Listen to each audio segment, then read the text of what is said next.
All right, so you did reach out. You wanted to speak, right? There's been Yeah, a lot of stuff going on about specifically like the Bay Bros and content and yeah. video essayists and everything, especially with Vosh and Noah going at it, you and I, Zan trading barbs. I think I had streamer brain by myself yesterday. Really?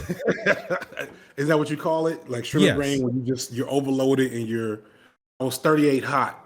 Um and I was writing just my screed, and then I had to then it's funny at the same time, three different people that whose two different people whose advice I take seriously hit me up and was like, yeah, don't do that.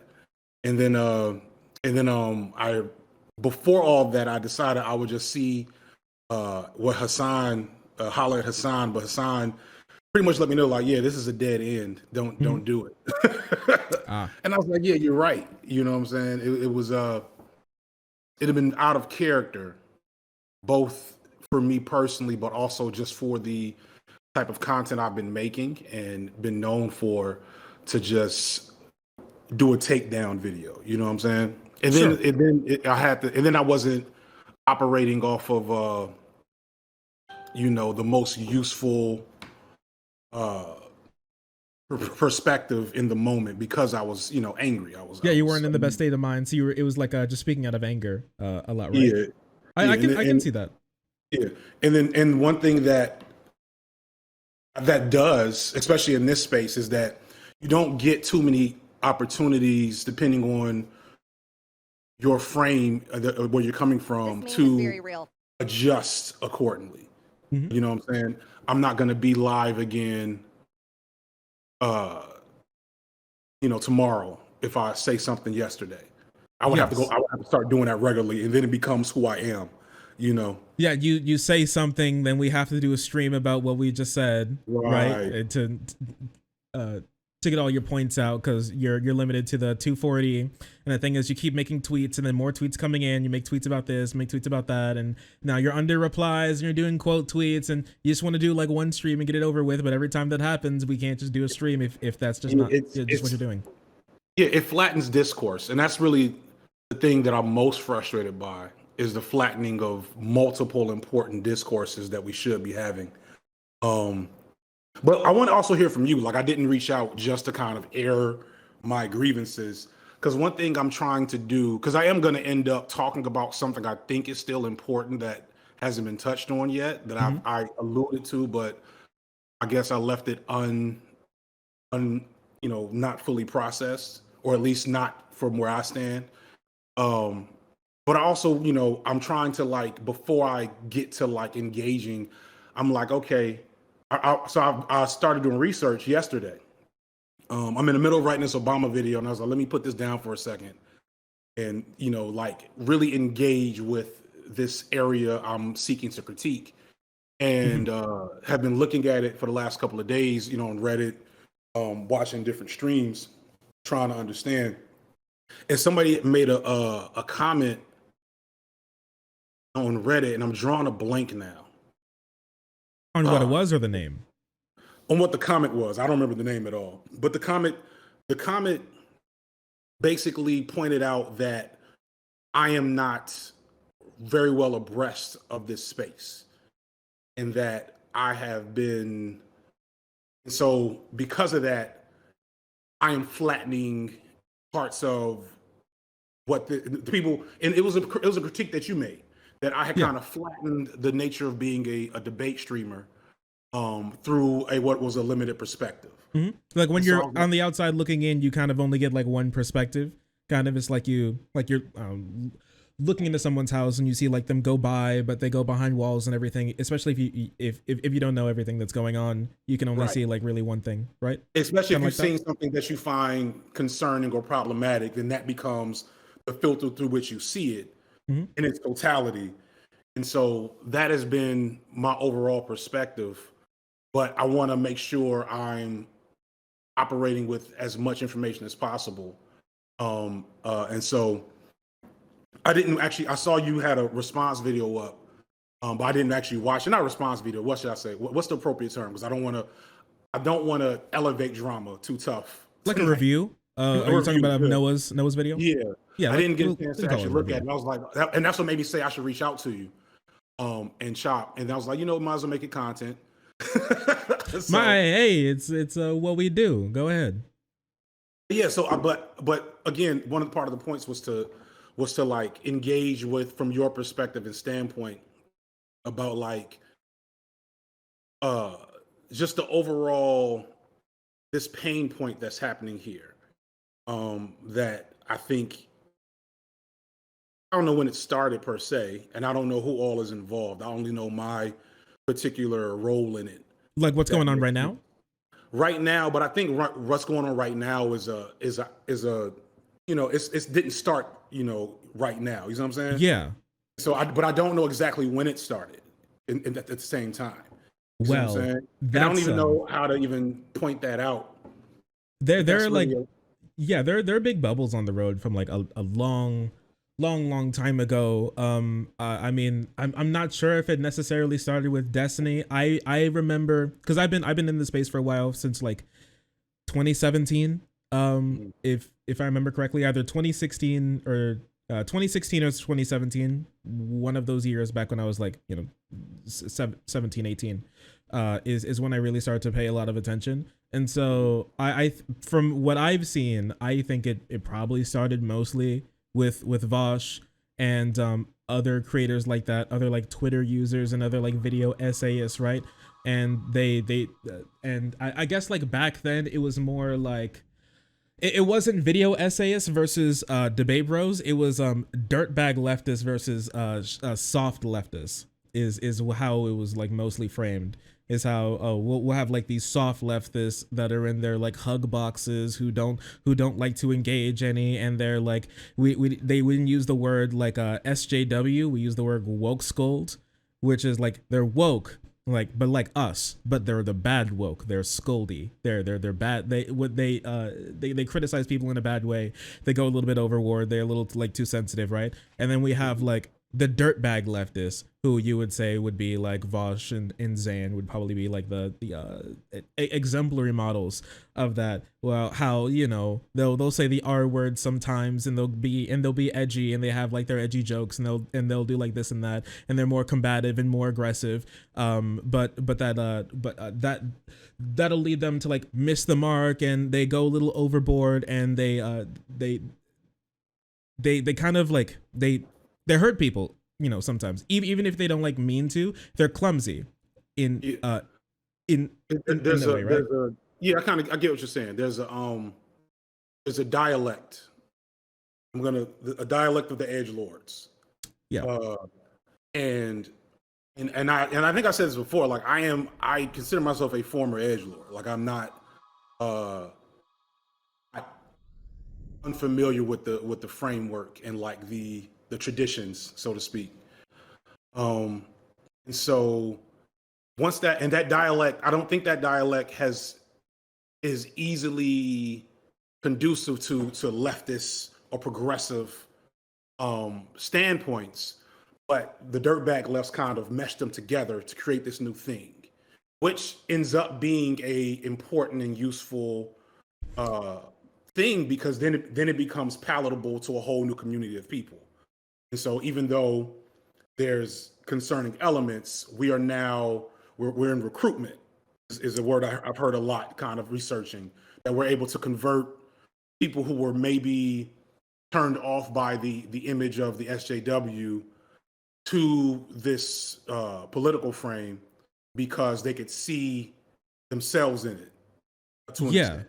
Yeah, kind of like that, because whether we like it or not, honestly, two things like rhetoric and imagery are two very important things when it comes to talking to people about politics. About like the death tax, right?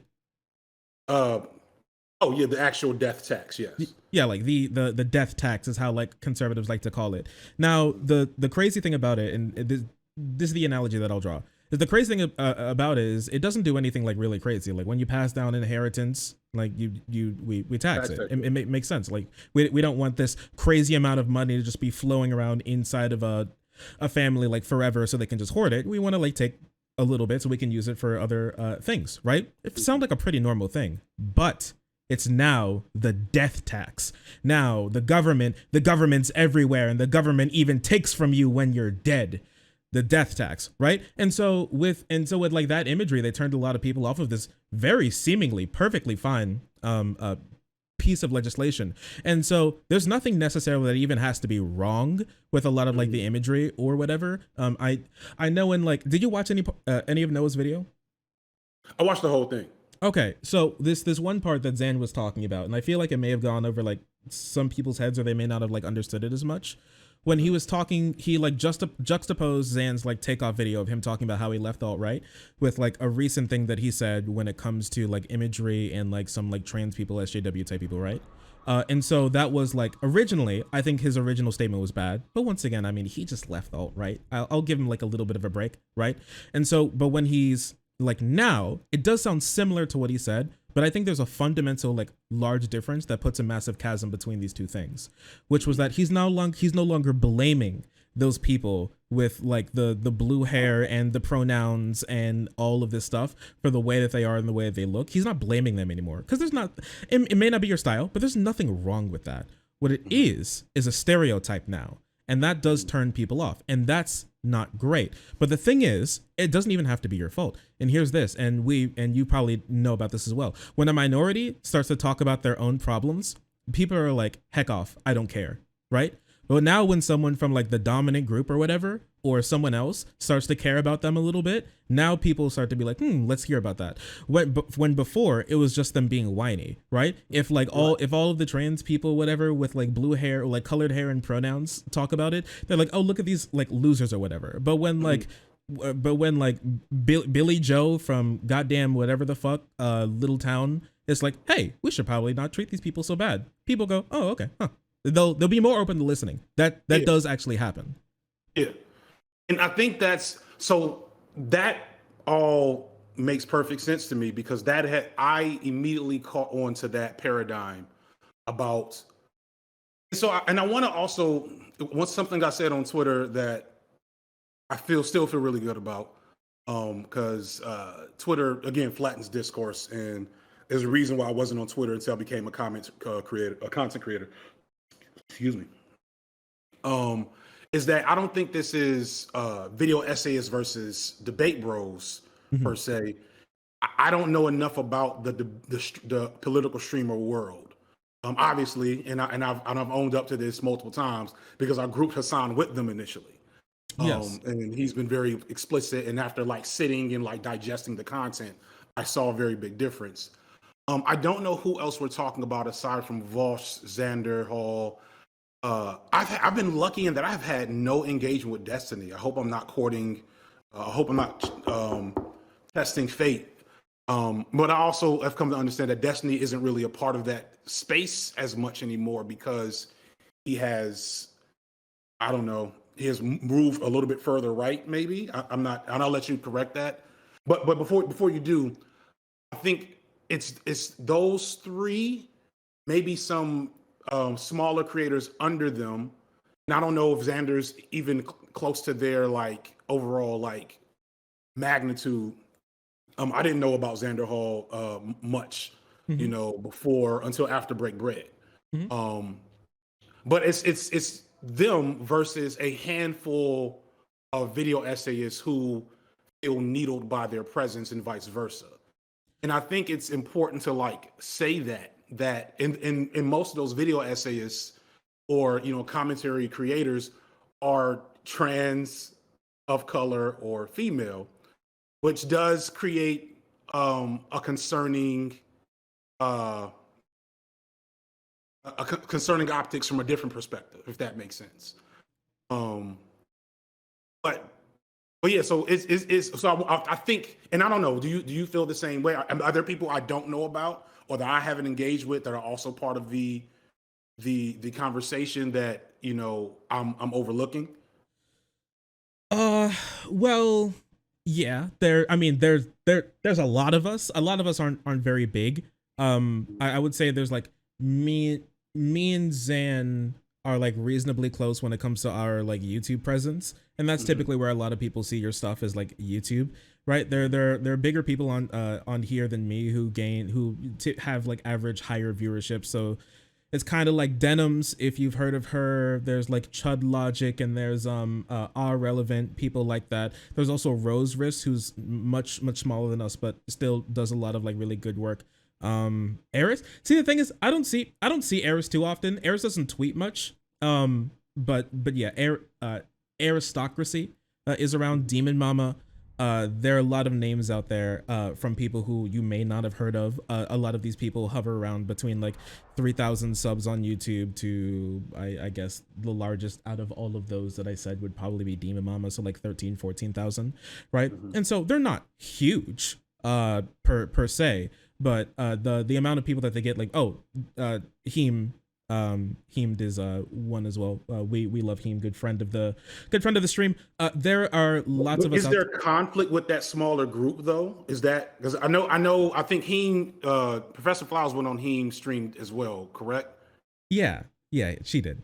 Is it aside from that, is there conflict with like where are the pain points in that smaller group? Typically the rifts are between leftists, as in like anti-capitalist socialist types, and more like liberal types. That's where a lot of the like friction or like problems typically blow up on, between like those types, when we're and Joe Lewis, who's in chat right now, he's another Black creator. If you what's up, Joe? I talked to Joe before. Yes, good Joe, another friend of the stream.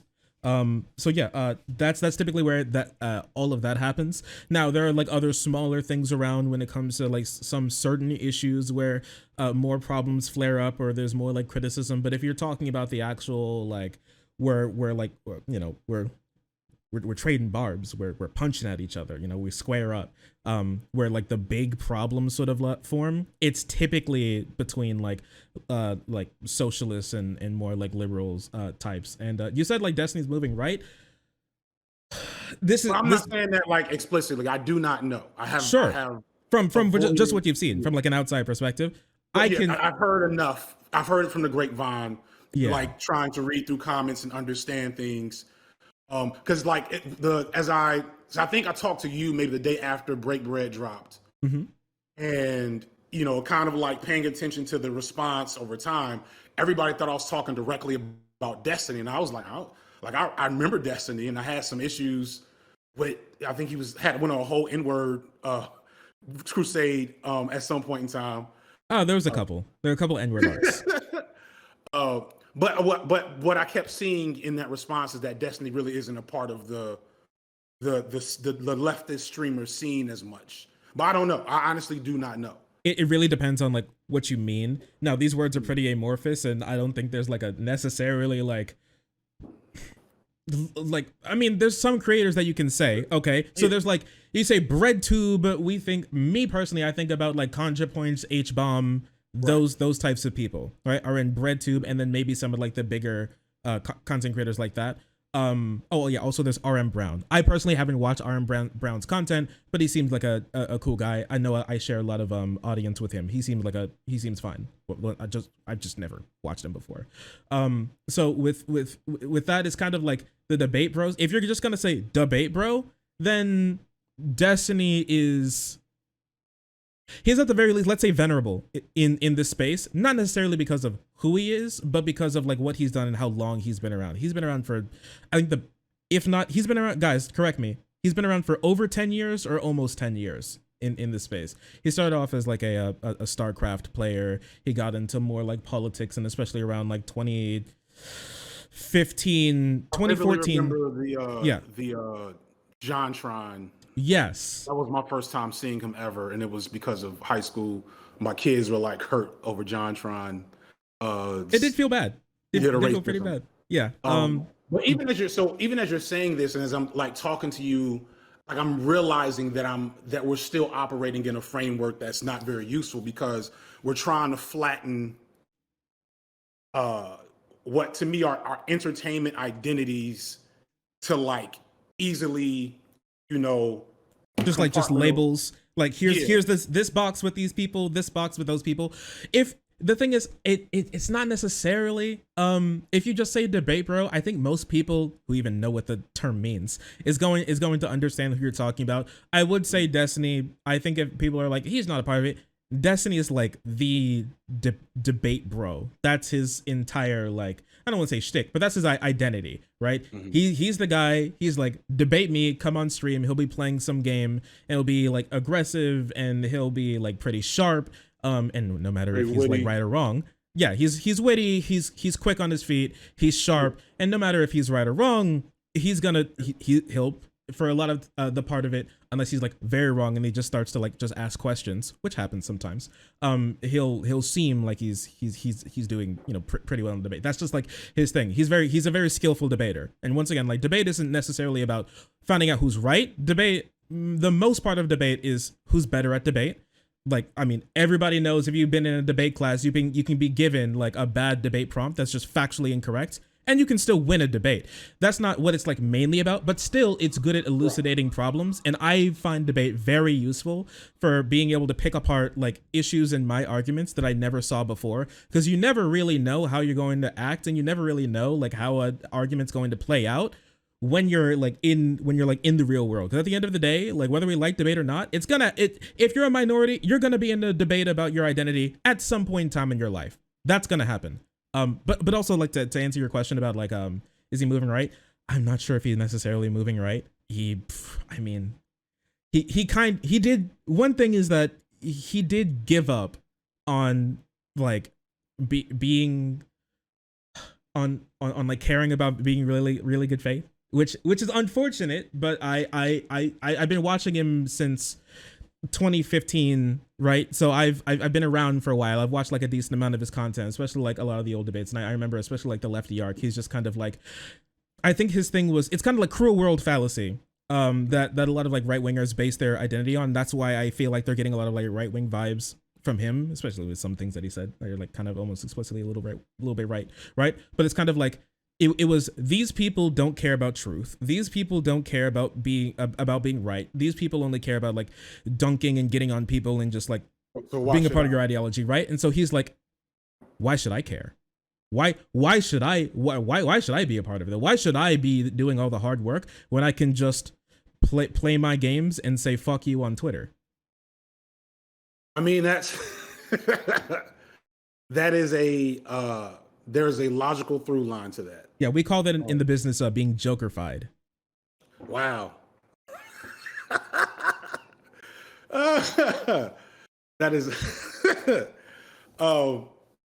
so, but even still, with that cleared up, to me, as far as I can tell, most of this drama is around a relatively small group of relatively new video essayists, and then a even smaller group of debate bros. I think they're the newer ones, like you and Noah. I think you guys are the new spear tip.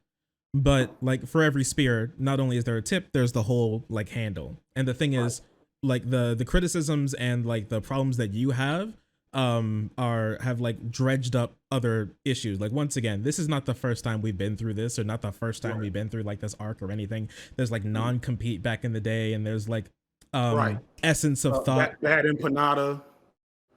Yeah, I don't know. Listen, okay, I'm sorry. I gotta say this. Please don't. I don't want to. I don't know bad empanada well. I have keep it that way. Keep it that way. I promise you, keep it that way. He seems like chaotic energy in the whole space. So that's at a minimum interesting. Oh yeah, he's interesting. All right, I'll tell you that. I'll leave it at that, because I don't want to derail the conversation into like other tangents that are not all that useful. Sure. But yeah. But coming back, so you're correct. I am thinking about like the non-compete being much older on the scene, and whomever else. I won't. Corvidae. I don't want to kind of. I don't want to drudge. I'm not sure if you've heard about them. Corvidae is as well has that was like, I think that was mostly like the soft leftist versus dirtbag leftist back a couple years ago, almost like 2 or 3 years ago now. That's kind of like where that came in, and there's a lot of people in both of those camps who like hop on. So if there's like sparks between these types of groups, that's all going to come back, and there's lots of people who still feel animus from everything that like happened there. So every time this comes up, if you're wondering where like all of this what feels like trauma responses sometimes, how I kind of describe it, that's where all that comes from. This is not new. This is not new. It like, so I watched chunks of Vosh's response to Noah, and then their talk, and I watched more of Vosh talking after Noah left. Yes. And of all the times, I don't watch Vosh much. Yes. He seemed like genuinely, I want to say hurt, but bothered. And not bothered because he felt obviously that Noah won the debate, but more so that I don't know if this particular arc of Vosh bad is worse than any other, but what I'm getting to is when you say trauma response, and then I also, one thing that in one of the conversations I had that kind of got me off the edge was with my wife, and she was like, "Dude, you're pushing 40, and you walked into a theater of a theater of war with where most of the people are under 25, and you are not going to you're not going to do yourself or them any favors by engaging with the exact same energy, because I don't even have that type of energy. You know what I'm saying? Like I don't have like, much of it. I don't have much of it. It's not in me. I think I told you before, like I had some time on Stormfront. You know what I'm saying? I had times I did my own share of Facebook arguments and shit. And that was, my wife never liked it. And you do that for a while, and then you kind of recognize the limitations. And so that was who was coming to the surface. But I actually haven't really given I didn't know you had dogs back there. He just chilling. Oh, yeah. I have both of them. You got a whole crew. Yeah, they're my buddies. My daughter and my son, and my other son is somewhere just chilling. But yeah, they like to chill on the bed. I keep them down here with me, so not mess with the parents. Makes sense. But no, because here's the thing though, that I tweeted about this, and I was already pissed because of something before Noah's video dropped. I knew Noah was doing a video. I didn't know what was like the totality of it. I didn't know if he was actually going to do it, because he had, like he said in the video, he had like ifed at it over time. I'd actually told him to not bother, because I had stopped bothering after Break Bread. I was like, all right, I said my piece. I believe, I feel like I did a good enough job getting my point across. There's always, when you release a video, parts that on retrospect you're like, and I think we talked about that.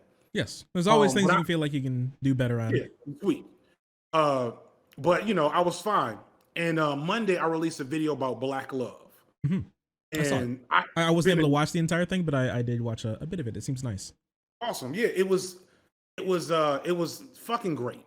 Not just like, oh, I did a good thing, but like everything about making it and what it became and the response was great. It was and I've been intentionally, since Break Bread, trying to move away from bread tube and just engage with making content that from a leftist and Black perspective. That was what I got on before to do. I was maybe less explicitly political when I started, but like that was the goal. And so like if you look at the videos I've dropped since Break Bread, almost all of them have been much more Black and much less bread tubey, Yeah. But on it, so, I mean, go ahead. Well, no. So I made the mistake, and this is where the like of using Professor Flowers' to voice to read a quote in my video on Black love. And within the first 30 minutes of the video not 30 minutes, then however long, because I always watch my videos live with the premiere, like with the fans or whatever. then I'll kind of like gauge the response, for multiple reasons. Within that first like half hour after watching the live with people, I saw like 4 or 5 different comments of people angry that I had used Professor Flowers' voice in this video because Professor Flowers, is once woke genocide or whatever, and that she's a bad person, et cetera, et cetera, et cetera. And of course, that is, I think, pretty demonstrably attributed to her negative interaction with Walsh.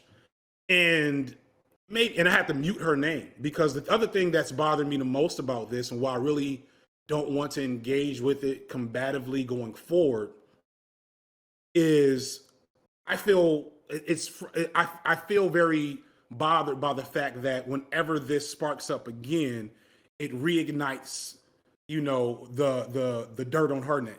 You know what I'm saying? And so, and I was just really annoyed by that I'm doing content that has nothing to do with that particular issue and isn't very bread tube at all, is very clearly centered around blackness. And but the problems still follow. Yeah, I still have to answer to this extremely, at this point, tangential disagreement, disagreement in standpoint. And it harkened back to parts that I talked about in Break Bread that a lot of people gloss over, because Break Bread has now become the anti-debate bro video instead of like the other hour of the video, hour and 20 minutes of the video, where I talked about how within this space, particularly on YouTube, et cetera, if you're a black creator, you have to maneuver around whiteness in multiple ways. And that's one of them, where I am essentially being policed for the associations I make, even when I'm not involved in the discourse in the moment. That makes sense. Yeah. And honestly, your situation reminds me a lot of, this isn't actually the first time this has happened with like a voiceover. Like the person isn't even like involved in the video, like the issues sparking up over like just a voiceover.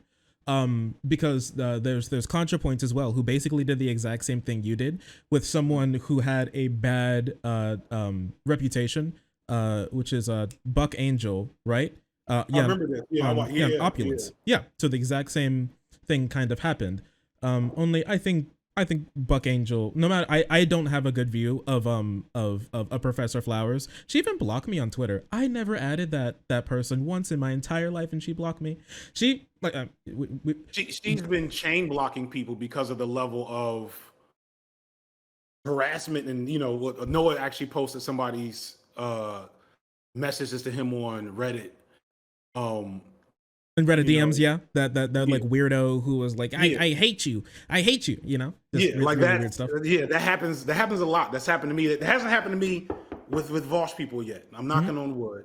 Hasn't happened to me with any debate bros. It happened with Xander. Yeah. So we're doing good so far. Also, 1 second. Easy in chat.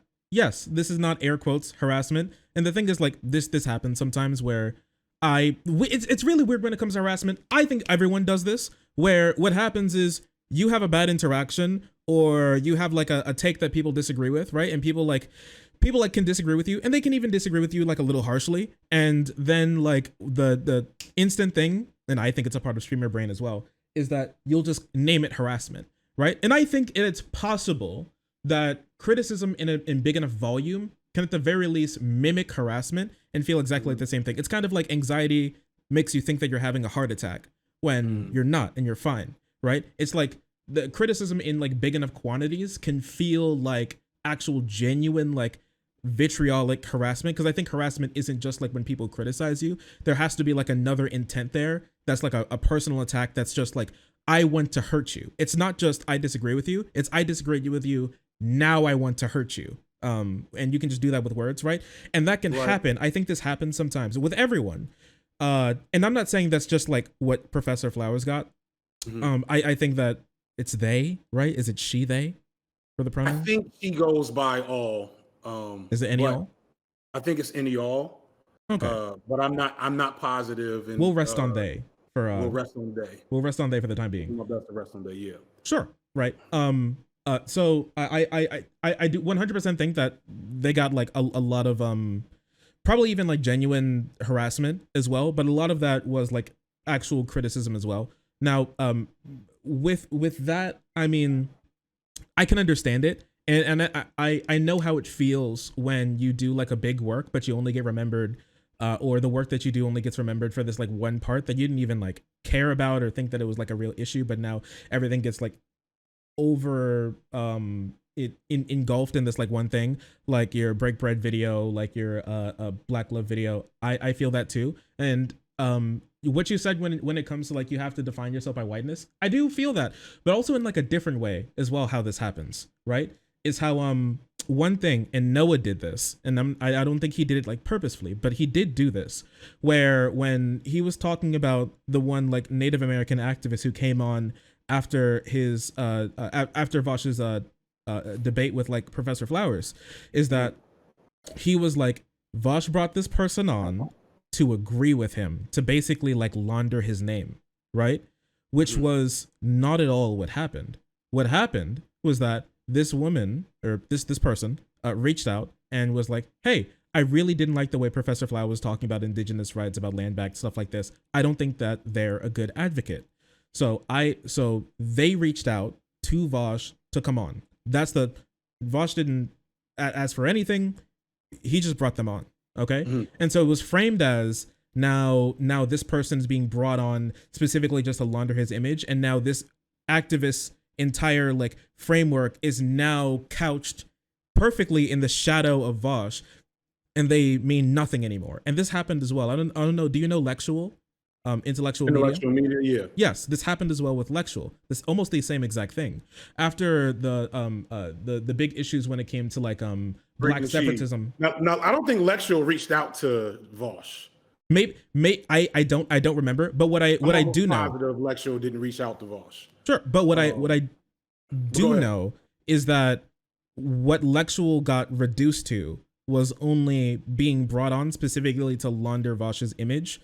And now she means nothing besides like just someone who's like in the piggy bank, you know. Honestly, right. I honestly think that it's just like really like quietly just trying to call them all like Uncle Toms for wanting to talk about these issues. And I don't even Lectual and the Native American activists both didn't like 100% agree with Vosh either, but like they now live 100% in like that like whiteness framework.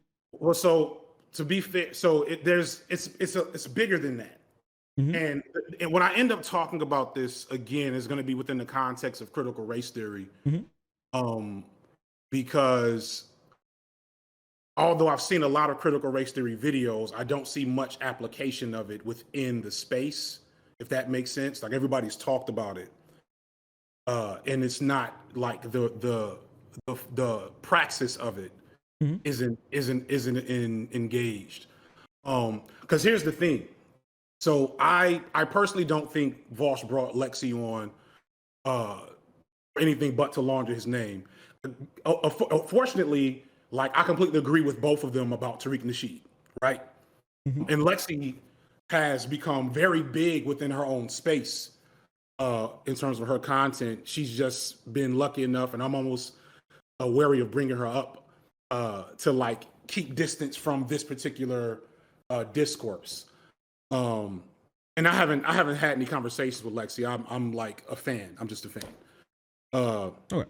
But the thing I'm trying to get at though is regardless of the intent, because I think you're right in that Vosh's argument was correct, that Noah misconstrued at least the nature of the interaction between Vosh and the land back activists, but within the framework of Vosh's channel and the discourse around Debate Bros, it still ends up being exactly as it was described. The takeaway from the audience wasn't X, Y, and Z about land back. It was another person thinks Professor Flowers is stupid, along with Vosh. You kind of get my point there? Sure, like, I get it, but also I think like that was even that a little bit can also be important because like because once again I feel like because I feel like everyone who now because everybody's being put in groups, right? If you agree with Professor Flowers, you love genocide, and if you agree with Vosh, you hate black people and indigenous people, right? It's those two groups now. You're either you're either Hitler 2 Electric Boogaloo, or you're like you hate black people. You're giga racist, right? Now, I think there's like a big problem there, and once again, like flattening all of that discourse down. But I think I think it's important for her to want to come out and be like to clear this up, because that can be a little bit of the takeaway from the takeaway could be that like Professor Flowers, because some people can see this, and it does play into the right's hands. Like even bringing up genocide, period, when it comes to land back, I think it's terrible. And honestly, I've heard a lot of like land back and Native American activists say the same thing. I said it in my review of like Noah and Vosh's debate, that if you talk about if you're in a meeting and you're having fun and you just got off of Twitter, right, and you're like, oh boy, I can't wait to fight for some land back, right, and then you stand up and you're like, well, I think that you guys should have the right to do genocide, they're gonna pick up the heaviest thing that they have near them and then chuck it at your head, and it's going to be your fault. Okay, like no matter what, bringing this up at all, I think is terrible. And I think still, even even if it wasn't talked about by Professor Flowers themselves, I do think the fact that you even like have that opinion can be harmful, and that's what Morgan, if I remember, that's what her name was, had to say. Did Professor Flowers in that particular debate, which and that's the other thing, and I'll come back to that. Was she the first person to bring up genocide, the right to do genocide? I'm not sure. I think what happened, if I remember correctly, was that in Professor Flowers' original videos, what happened is that it sounded like I think that they were talking about Professor Flowers. I think that they were talking about something, because this was a while ago now. It's like over 6 months now. I watched the videos, but it's been a while now. That like it sounded like it could be supporting this. So Vosh asked like a simple question: do you support that? And for me personally, I think, because I've been asked these type of questions, and I've been in debates where people feel this way, where you ask them a question and then they start to get instantly defensive because they think like the reason for why you're bringing up that question is because they think that that they're going to try and trap you now, or they think that you already believe it. Now they're just going to try and prove it, right? Like you're in like a Phoenix Wright sort of like court case. But yeah, but so that happens, then they get defensive, and now I think what happened is that I do think that I don't agree with like Professor Flowers there. I don't agree with like Noah when they're like the right to do genocide. I think that even if you're right in like a technical sense, from like a certain like strange angle, like if you're like sitting upside down and you like close one eye and you're like, okay, sure, I can see that line that you're taking, I think that's also harmful there. And it seems like everybody who agrees with like land back also doesn't agree. Yeah, that's the flattening though. And I think, the bringing it away from the pro-genocide discourse, which is kind of my thing about when you are operating within this space as a minority, the flattening of your identity and ideas is bound to happen at times. Mm-hmm. You start to be looked at as like one-dimensional. Yeah, and I think that circles back around to this whole thing about optics and recruitment, because here's and this is why I'm going to couch this in critical race theory. Mm-hmm. So when we get into like black separatism and black nationalism, I'm not a black separatist. Mm-hmm. I'm not a black nationalist, but I've like been around those people at times in my life, right? Yeah. And I recognize many of the things that people are critical about within those spaces. But I also recognize the reasons why those ideologies exist. I recognize the vast distance between a black separatist and a Nazi. Mm-hmm. You know what I'm saying? But for the sake of content and entertainment mm-hmm. and recruitment, because I think the irony is we're operating in this panopticon of the right looking at us, especially you guys in particular, because you all open yourselves up to the idea, not to the idea, to the reality that somebody from the other side is going to come and see you about something you say or believe at any given moment. You know what I mean? Like I can write my essay and turn off comments and stop Twitter, and I'm going to collect my money. You know, I'm going to get my sponsorship. And people that agree with me are gonna love it, and people that don't agree with me, fuck them. You know what I'm saying? But for you, and this is what you help illuminate to me before.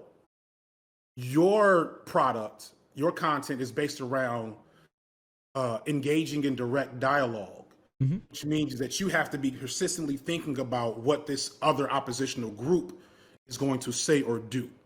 Yes. And thus, I feel like when, so pulling back around, you all see with Professor Flowers or Luna Oy or whomever, I don't remember who else he pointed out, you all see them as liabilities for the type of discourse that you all consistently engage in. Whereas people that are apart from this space completely get their point, or if they disagree, don't feel the need to flatten it into an easily rejectable framework. Does that make sense? Sure. I get it. And this is kind of exactly why I said earlier that here. I 100% understand it, and it can be like unfortunate, right? I think that it kind of reminds me of the difference between and you probably seen this. You saw like the big kerfuffle with like Fox News and all the right wingers and like critical race theory, right? To be honest, I barely paid attention. I know what it is though. Sure. So yeah, especially for some other people not listening, what happened is that there were some people who had a very clear motive. It was kind of like the Daughters of Liberty in this way. They wanted to take this very amorphous blob sort of academic term like critical race theory, right? Or even in like a gender critical framework like gender abolition. Okay, so if I go into like I live in Kentucky. If I go into a random bar and I say I'm a gender abolitionist, they're gonna look at me like I have 3 heads. They have no clue what the fuck I'm saying.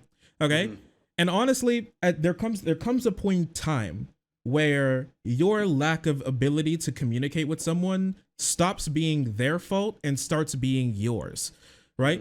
And so there's nothing wrong with being a gender abolitionist. Honest, I mean, you know, whatever. I don't really care about like whether you're like for it or against it. If you're pushing for the right thing, pog, right? But if let's say, all right, I can say I'm a gender abolitionist, or I can say I want to take away the expectations that people have that that your life is predestined, that you must act in this way based on your genitals. Okay? And and these two things are exactly the same thing. I just said the definition of this term, but now this sounds wildly different to someone, which does 100% change how people feel it, view it, and will talk about it and think about it later and incorporate it into their own like schemas that they have. And so I think that's vitally important because, like I said earlier, whether or not you like debate, if you're a minority, you're going to be debating your humanity sometime. It's going to happen. Or at the very least, you're going to be in a position where you're sitting somewhere and someone's talking something that you have the option to speak up and defend yourself and people like you, or you can sit there quietly as they you know, just bash your head in, basically, like verbally, right? And those are the paths that you can take. That's going to happen no matter what. And so I can understand how what it feels like, especially to other people in these spaces, is that we look at some of these things and then we like flatten it down and we make it to a poster and we say, look at that. That's ugly. That's ugly, isn't it? And you're like, well, it's more than that. And I can agree that it's more than that. But when we're a movement, when we're trying to change people's minds, that's what they're going to see. And I think it can go too far sometimes, just like when Zan said in his like original video where he was like, oh, we need to silence these like trans people with blue hair, right? That was too far. But understanding that this happens is, I think, very important. And I think there's a time and a place for academic terms that make sense and we can do it, but that time and place is not the type of work that we do. When I'm just talking to some random who just got done, I just got out of school and is now like drinking their like milkshake from Baskin Robbins, right? Mm-hmm. Yeah. So, and in that regard, it puts all of us in a lose-lose situation. As long as we seek to engage with each other as we normally would, other people within our circles or other people with similar belief systems, because, and I don't think Voss or Xander or Destiny are active white supremacists, right? Mm-hmm. I don't think they hate Black people, and that's not really what racism is, or white supremacy. But I do think the undercurrent of what you're saying here speaks to centering a white racial framework as the most important thing to be thinking about on the left in this situation. In that, and like I get it actually very vividly, that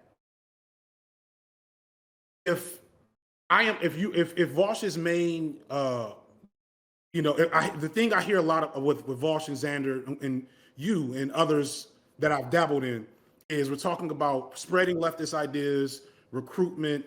The phrase was a variety of tactics.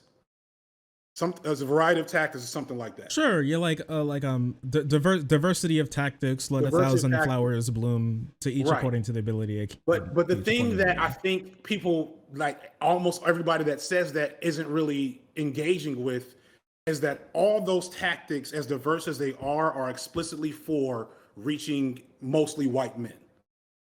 And that is the baseline for why, if so, let's say you're a 17-year-old white kid and you see me, I may be your introduction to leftist discourse. And I'm talking this pro-Black shit. And maybe, that pro-Black shit is not where you're coming from. Maybe you are coming from an alt-right like framework, which I don't know, I won't say the exact amount, but we know that is a not insignificant portion of political streamer viewers. So if I get out there talking that leftist shit with all this pro-Black undertones, that's going to feel, you're not going to feel like that's for you the same way I would feel if I saw BreadTube, 4 or 5 years ago, when there's no Black people, no people of color at all. It hurts the optics. It hurts with recruitment. And then you start adding trans women with blue hair. And then, God forbid, if, a Black content creator or female content creator or some other non-white male content creator gets on a stream with a Vosh or a Xander Hall or whomever, and they defer to them. Visually, they defer and they say, you know what, you're making a good point. You changed my mind. If that will they like identify with them? Will they say that is for me? Will they say I get that, or will they be, especially if they're coming from a let's be honest, a overtly racist framework? Will they say, no, that's just a castrated whitey being woke scolded? You know what I'm saying? And then completely turn off, not hearing the actual ideas. And so it becomes almost an issue of branding. And you, or well, not you so much, but these particular figures are left with a choice. Are they going to do their job, which is not so explicitly, but very obviously recruiting white males, petite bourgeois white males, to this political ideology? Or are they going to be a soft leftist and make sure that the actual frameworks and ideologies of leftist, politics and discourse are the primary goal? And that was kind of what I was alluding to with Break Bread, because the thing is, it's not just them, but that's the easiest template to explain the phenomenon with. That white leftists throughout time. Not it's just because the debate bros aren't a new phenomenon. Leftists have been around in America for generations, and all of them have had trouble recruiting because we live in a conservative society, live in a conservative country, Mm-hmm. where where there's a hegemonic ideal of authority, intelligence, power, etc. So you bring in the 70s a bunch of dirty hippies smelling like, dope. They're not going to convince anybody and that's why we are still the smallest. Like if you going back to one of Noah's older videos, he like pulled up the political bubble, like a political heat map on YouTube, and the left tube or bread tube, I don't remember what it said, was one of the smaller bubbles. It was like smaller than the manosphere, smaller than Ben Shapiro land, smaller than mainstream news, smaller than liberals. And then the biggest bubbles in there was like, he's kind of a weirdo. Russell Brand. He was the biggest bubble in that bubble. Now, that may be a matter of sampling error for pulling that data. But you kind of get my point that it's a lose-lose, and it's exemplary of the absence of praxis for critical race theory. And then you have to, again, ask the question, do we want it? Are you going to be able to convince a 19-year-old college sophomore who's teetering between Ben Shapiro and Vosh to come over to Vosh's side if Vosh agrees with all white people being colonizers? You know what I'm saying? Which is founded in critical race theory, But Vosh can't say that on his thread because he's going to lose his core constituents, and he's going to get beat up by the alt-right people he actually fights on stream because they're going to clip chimp that statement. So he has to put a hard front out in front of Professor Flowers, which then, I see and other black leftists see and say, oh, and that's why we're over here.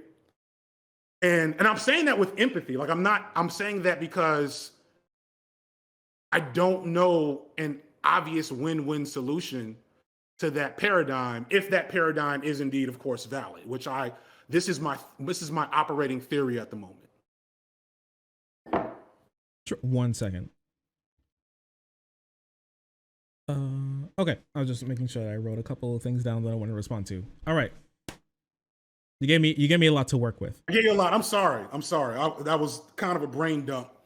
No problem. Hey, we're here for a talk, and I do love talking. It's almost my job, almost. Okay, so one thing you said, I think your average person, and I said this before, your average person's kind of has some pretty bad beliefs, right? And you kind of said that too.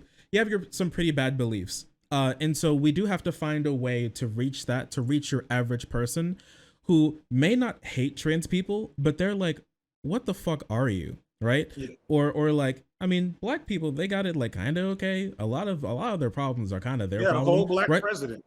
Right. Yeah. And that can happen. I mean, what was it? I think Republicans last time they were polled said that white people are the most oppressed group in the country. It's just right. And the thing is, even though they're not like the main, the like number one, they're still pretty big chunk. And when it comes to like online discourse, they dominate a lot.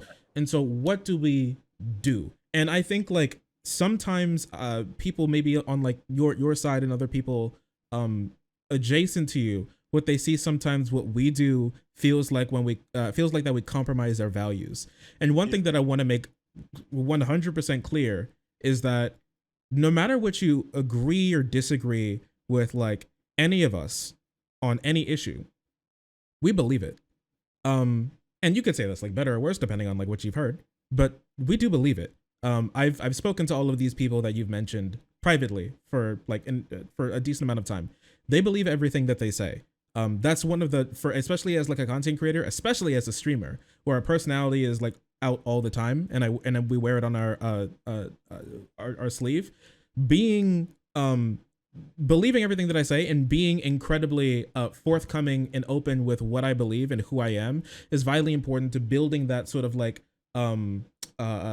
relationship between like me and the viewer, to get them to understand what I say and to bring them over to like my beliefs. That's important. And so no matter what, I believe everything that I say. I know Vosh believes everything that he says. And I mean, if he didn't, he's getting in a lot of trouble for stuff that he doesn't believe. And I know he makes more than enough money to be okay with losing some audience, but he doesn't. So that tells me, and that's like another thing to think about. And honestly, I think he's hampered his career as a content creator a decent amount by saying things that he does believe, that he may even know that will get him like slack. At the end of the day, a lot of this isn't like super beneficial. I'm not sure if you saw what happened with Destiny, but Destiny believes everything. I think Destiny's biggest problem, he doesn't have like the best idea how to interact with like your average person and some people say that it's due to a mental condition that is not diagnosed. I'm not gonna go there. I've spoken to him and I've spent some time with him in real life. I will say that he's an interesting boy. I will say that. So he is an interesting guy. And so like he'll interact with some people in a way and he'll say what he believes, and sometimes it'll be the most inflammatory, worst way you could possibly say, but it'll still be like technically correct and he'll still 100% believe it. And that made him, because he was spending a lot of money doing recruitment in both Georgia in 2020 and Omaha, where I think that's his hometown, Nebraska, where he's campaigning for a mayoral candidate. And everything that he said that was very controversial got brought up, and the mayoral's candidate. Imagine running as a candidate and have to answer for Georgia. I don't like. I'm in Atlanta, so like, where was he?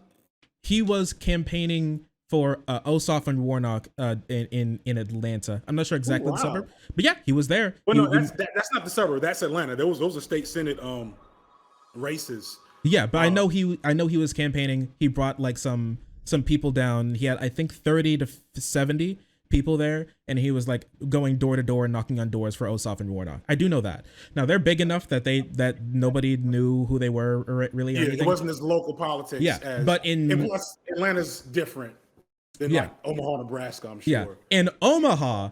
Imagine you running as a mayor and now someone brings up the catalog of a debate streamer and they're like, this person is campaigning for you. Can you answer for this N-word and this weird thing that he said? And what was that? Gunning down protest? Can you answer for that? And you're like, well, and so that hampers them. That would have been bad if that had got out. Yeah, so he was like, I don't know who this guy is. What? Nah, he's nothing, right? And so that destroyed. Which was honestly, no matter what you think of Destiny, campaigning for Democrats is good, just generally, right? Generally speaking, it's good, so, like washing your hands. Yes, so they believe everything that they say. So no matter what framing or like posture or stance that you take, core fundamental beliefs will not be compromised. I know that's not going to be happening here, and I don't believe it's happening on any other streamer that you could possibly mention here. We don't compromise those things. That's vitally important.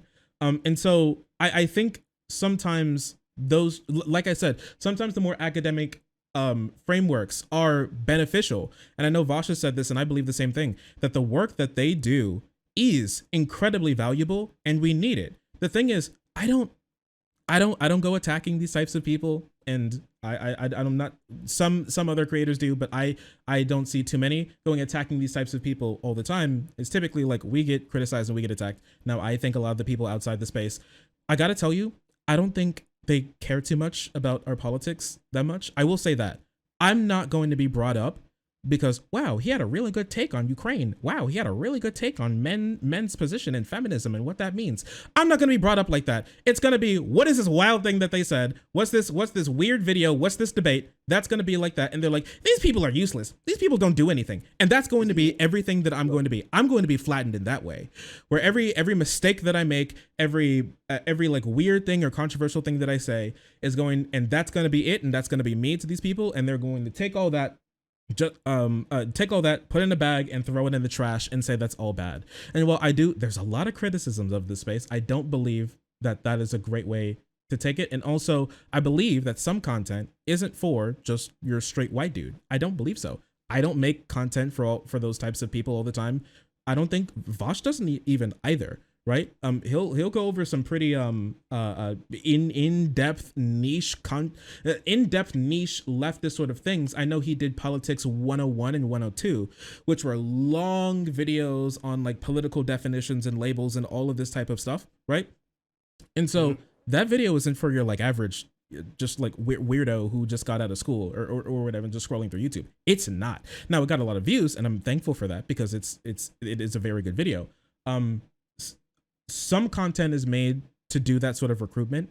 Some content is absolutely not. Sometimes I'm talking exactly to my community and exactly to the type of people who would love a sort of like soft lefty hug box type thing. And there needs to be a balance of that type of thing, because I believe, and I think a lot of us also believe, that there is a balance of those types of things. I said it before, and I'm going to say it again. I think that we should take the divorced parent approach. All right. It's like, we have co-custody of the kids, which is like the audience, and we can't fight in front of the kids. It's bad for them.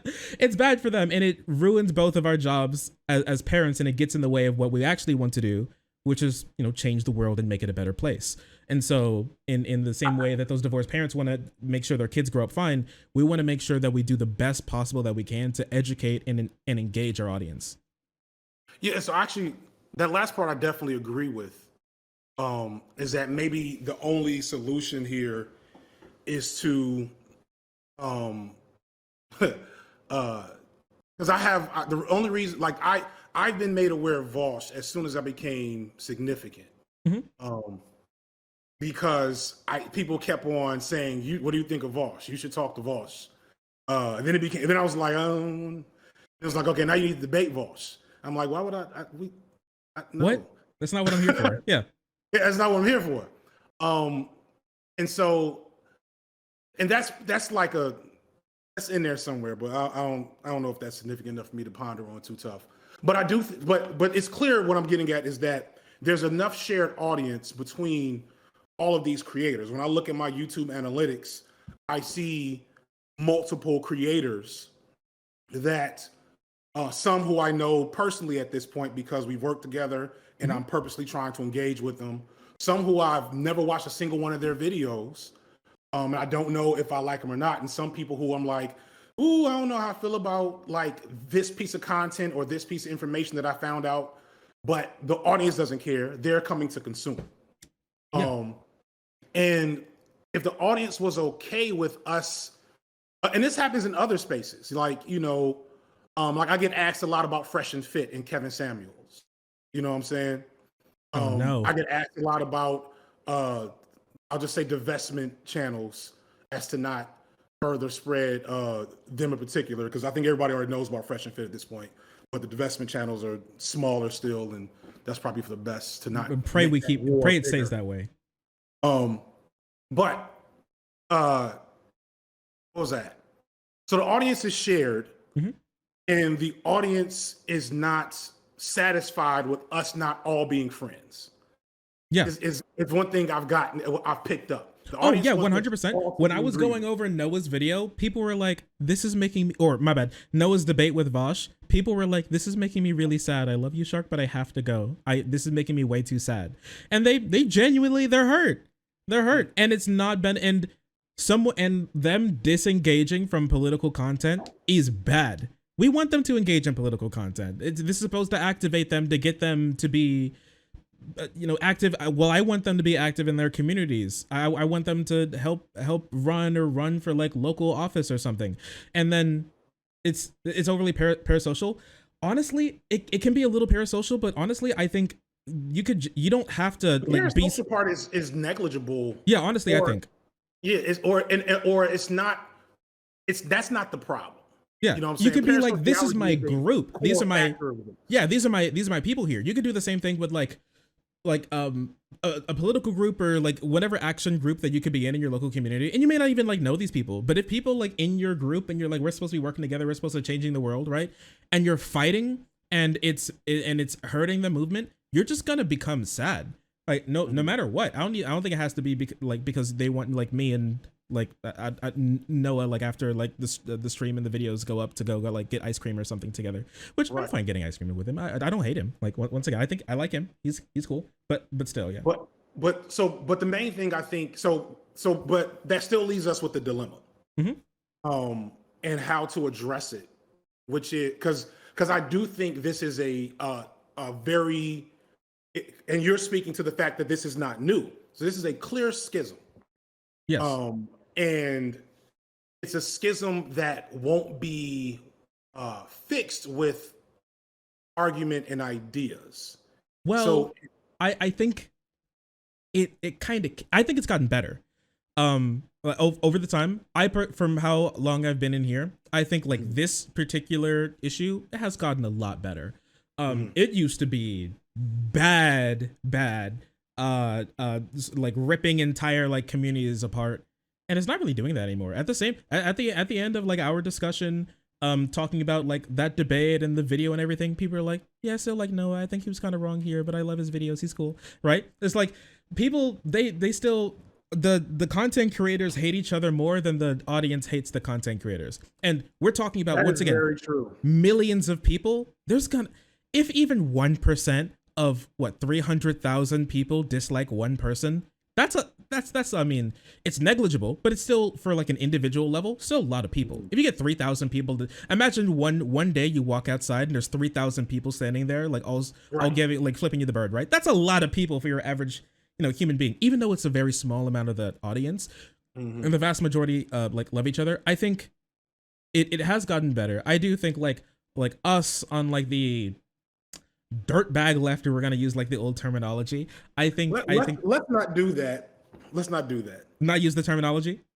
Let's not do dirtbag left, soft left, because Sure. it's not helping.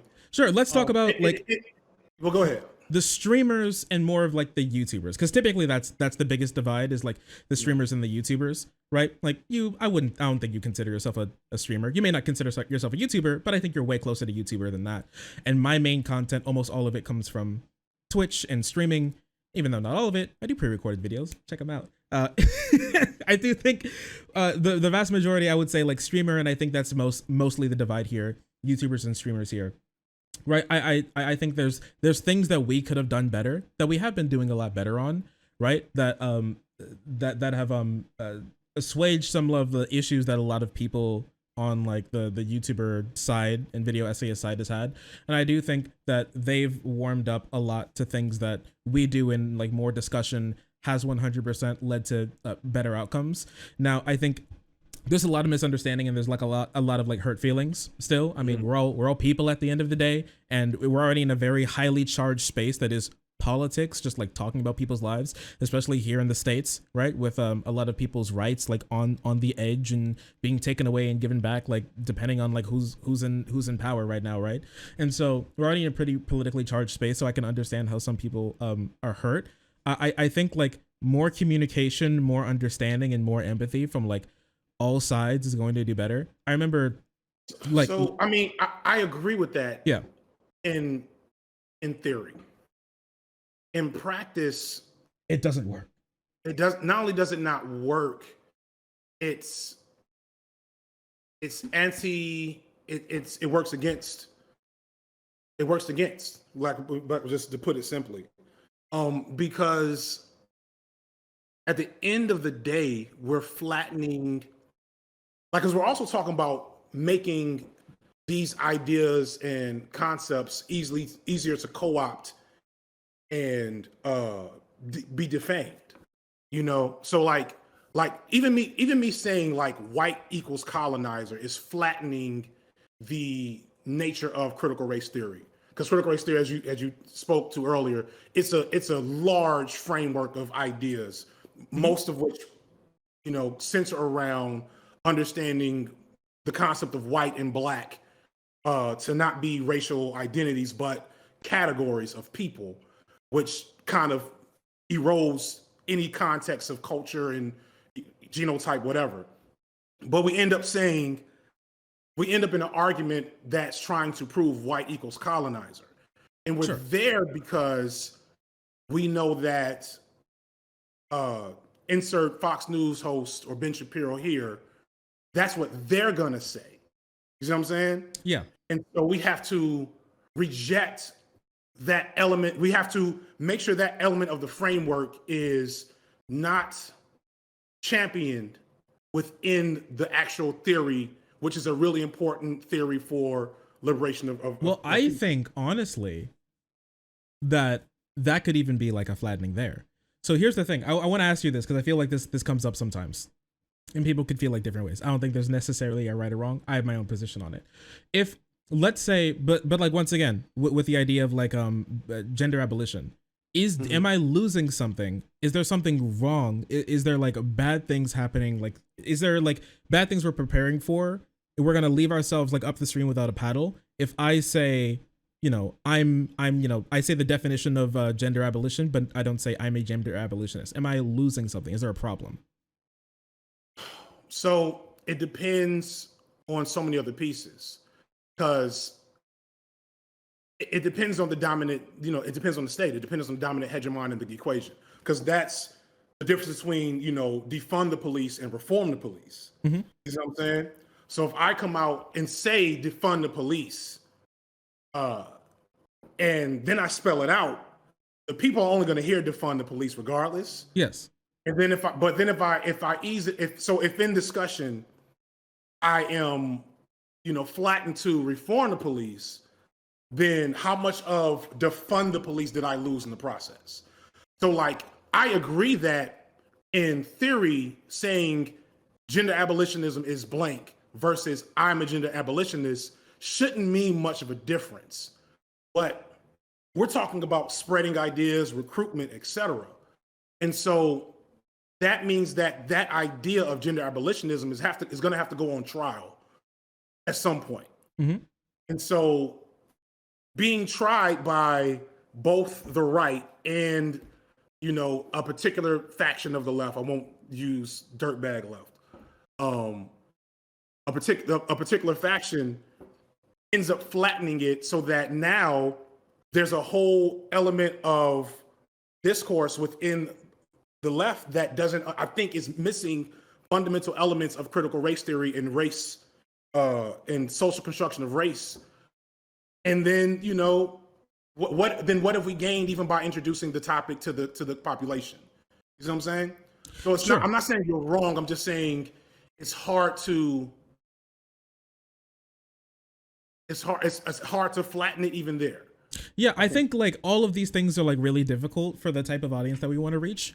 And what we want to do. I think like once again that main baseline for at least me always stays. And even though the words may change, what I mean always stays the same. And so I'll always want to push for exactly the same thing, no matter what I'm like saying, right? So if I realize that me saying the words defund the police doesn't necessarily provide me anything, it could lose me something. And in this moment, I feel like defund the police, at least in the States, is pretty far left.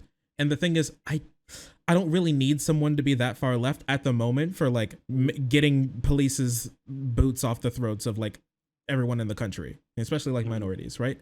So if that's the case, if I can tweak just the packaging of it by saying reform, but I mean literally all the same exact things, but like it's a night and day difference between how people see it. I think that's vitally important. I do feel like people do feel like we're losing something, we're copping out, we're playing a game that we shouldn't be playing. But I think to change the game, someone has to play it, but with like their fingers crossed behind their back in certain regards, right? And so there's that, and I think that happens with like other things, and I think this could also happen. Honestly, I think that Professor Flowers and Vosh were kind of talking about almost the exact same things, a little bit, but the packaging was so widely different that I think they didn't want to like reconcile those things, right? I know in like their discussion with like Heem, they were like, oh, I don't really want to stick on this or anything. It's not like a science, like an analytical or like academic term that I want to stick on, right? But I think like even okay, so if we say the same exact things, we believe in systemic racism, we believe in colonialism, we believe like in the shadows and echoes of colonialism. When we all believe that and we all understand how whiteness works, it feels like the only real. But do we though? And that's kind of the thing that like. Well, if you know what, if you have like if you think we're not, I'd love to hear it. I do 100% think that we do, but once again, there could be some things. And I don't. And I think most people don't. Right. So it's not. This is not an accusation of explicitly like the streamer left creators. This is. I think this is just most people who haven't sat down in like critical race theory classes too tough. Is that it's hard to fundamentally understand whiteness as a concept because it's not a concept in the way hegemonically speaking, it's not a concept. It's a standard, it's natural. And so it's easy to fall back on what are essentially white supremacist frameworks of belief, thinking that they're natural. And critical race theory has to kind of beat each one of those down before you get it. And so when I hear, because I had a short exchange with some, on Twitter when I was still twittering like a dumbass before. I feel that. I feel bad after tweeting sometimes. Yeah. Post-tweet clarity. It's weird. It's like, anyway. And, there was a guy who was fighting me on this concept of understanding white to be tantamount to colonization. And I think the thing that the gist of his argument was essentially all white people aren't colonizers, which of course that's true, right? Because who is in an overt act of colonizing right now in America? Overtly, explicitly, nobody. But who's in an overt? Well, some police. Right. Well, who's in an overt state of being colonized? A lot of people, me, you, indigenous Americans, etc. And so when I said, look, it's not that all white people are colonizers, but that the colonial system works to uphold whiteness, his response is, but what if I'm not really white? And so my response is, what do the police think you are? And I thought that, that was twittering, right? But the point I was trying to make is that the state dictates who is white and who is not. The enforcers of the state dictate that. And once that happens, it stops being about individual perceptions and identity completely.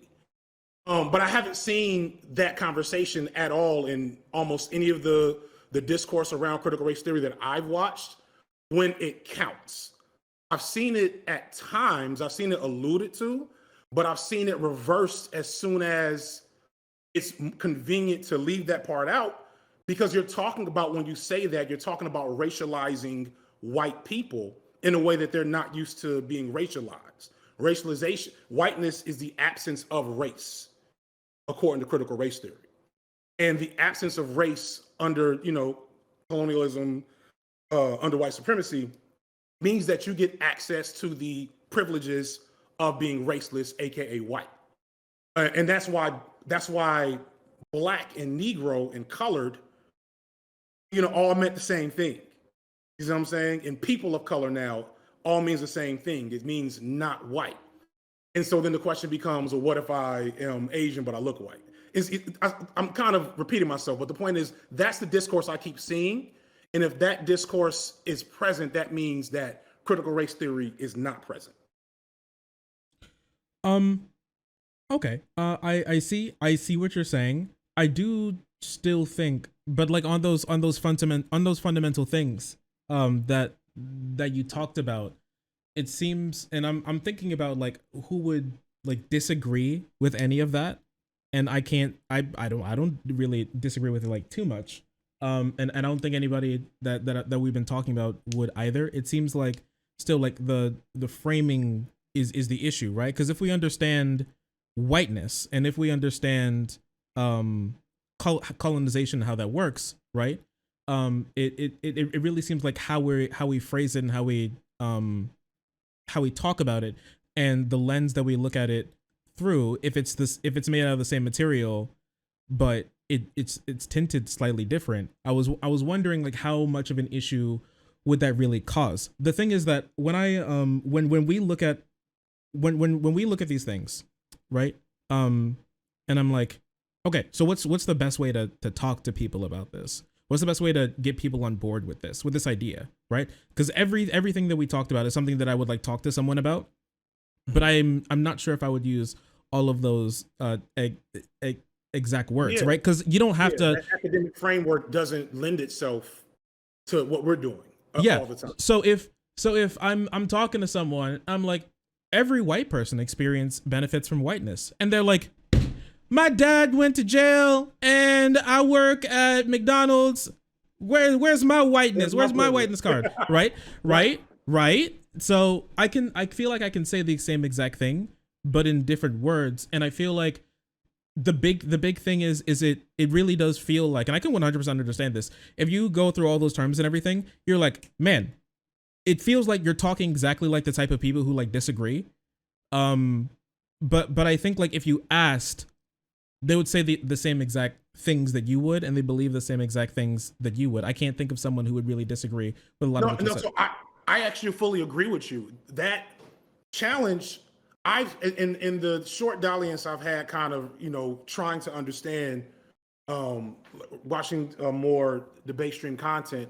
I've seen debate streamers completely get critical race theory when talking to somebody on the right and represent it as good as it possibly can be represented, and then completely miss parts of it when when it's time to say whether or not the cracker is a slur. Oh shit! What? I keep forgetting that the slurs on my stream. Wait a second. Are y'all still getting in trouble for that? Yeah. Oh shit. Here, listen, we'll. All right, here, everyone. Here, we'll pull the same as last time. I'll be right back. Okay, guys.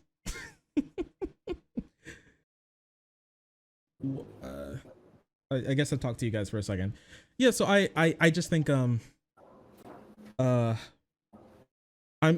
sure how much was missed. Let me start from maybe sure. the top. I also would really love to hear like what you think specifically Vosh missed when he was talking to Professor Flowers. I still have not watched that whole debate. I've only watched the parts of conflict because I don't like reducing. I think the problem I'm trying to wrap my brain around is the flattening, and so flattening both Professor Flowers and Vosh to that however long discussion is like a core part of the problem that I'm trying to get to the bottom of. Sure, but we don't have to like say that they're defined by it, but it's still a part of them, right? So and we can understand that they're like a mosaic, but that's still, we still got a part of them, because I think both of them completely believed everything that they said. I don't know. Or better yet, I hope not. Because I don't think either of them, because like we're having a discussion, right? I think we agree on 80% of what we've talked about tonight, and where we disagree, we're trying to engage with, process, and respond to receive more information on why we might disagree or why you have a perspective that's different from mine. That's what we're doing. What Vosh and Professor Flowers did was debate. And as you said at the beginning, that's more about, the punches, which is why they ended up, like, if I understand, Professor Flowers came to talk about Black separatism, ended up talking about land back, and left being pro-genocide. You see what I'm saying? And so that's a clear indication of what that conversation was at its core, regardless of what it could have been and what was taken away. But I was trying to get at something about. But I will just to kind of respond to what you asked for. So one of the heated moments that she had with him, that I saw in Noah's video, and I saw it for a moment in Vosh's video, was the white equals colonizer thing, which again is a flattening of the complexity of critical race theory. And in the moment, Vosh was very much against that, and that is a talking point that's been repeated against Professor Flowers from that moment on.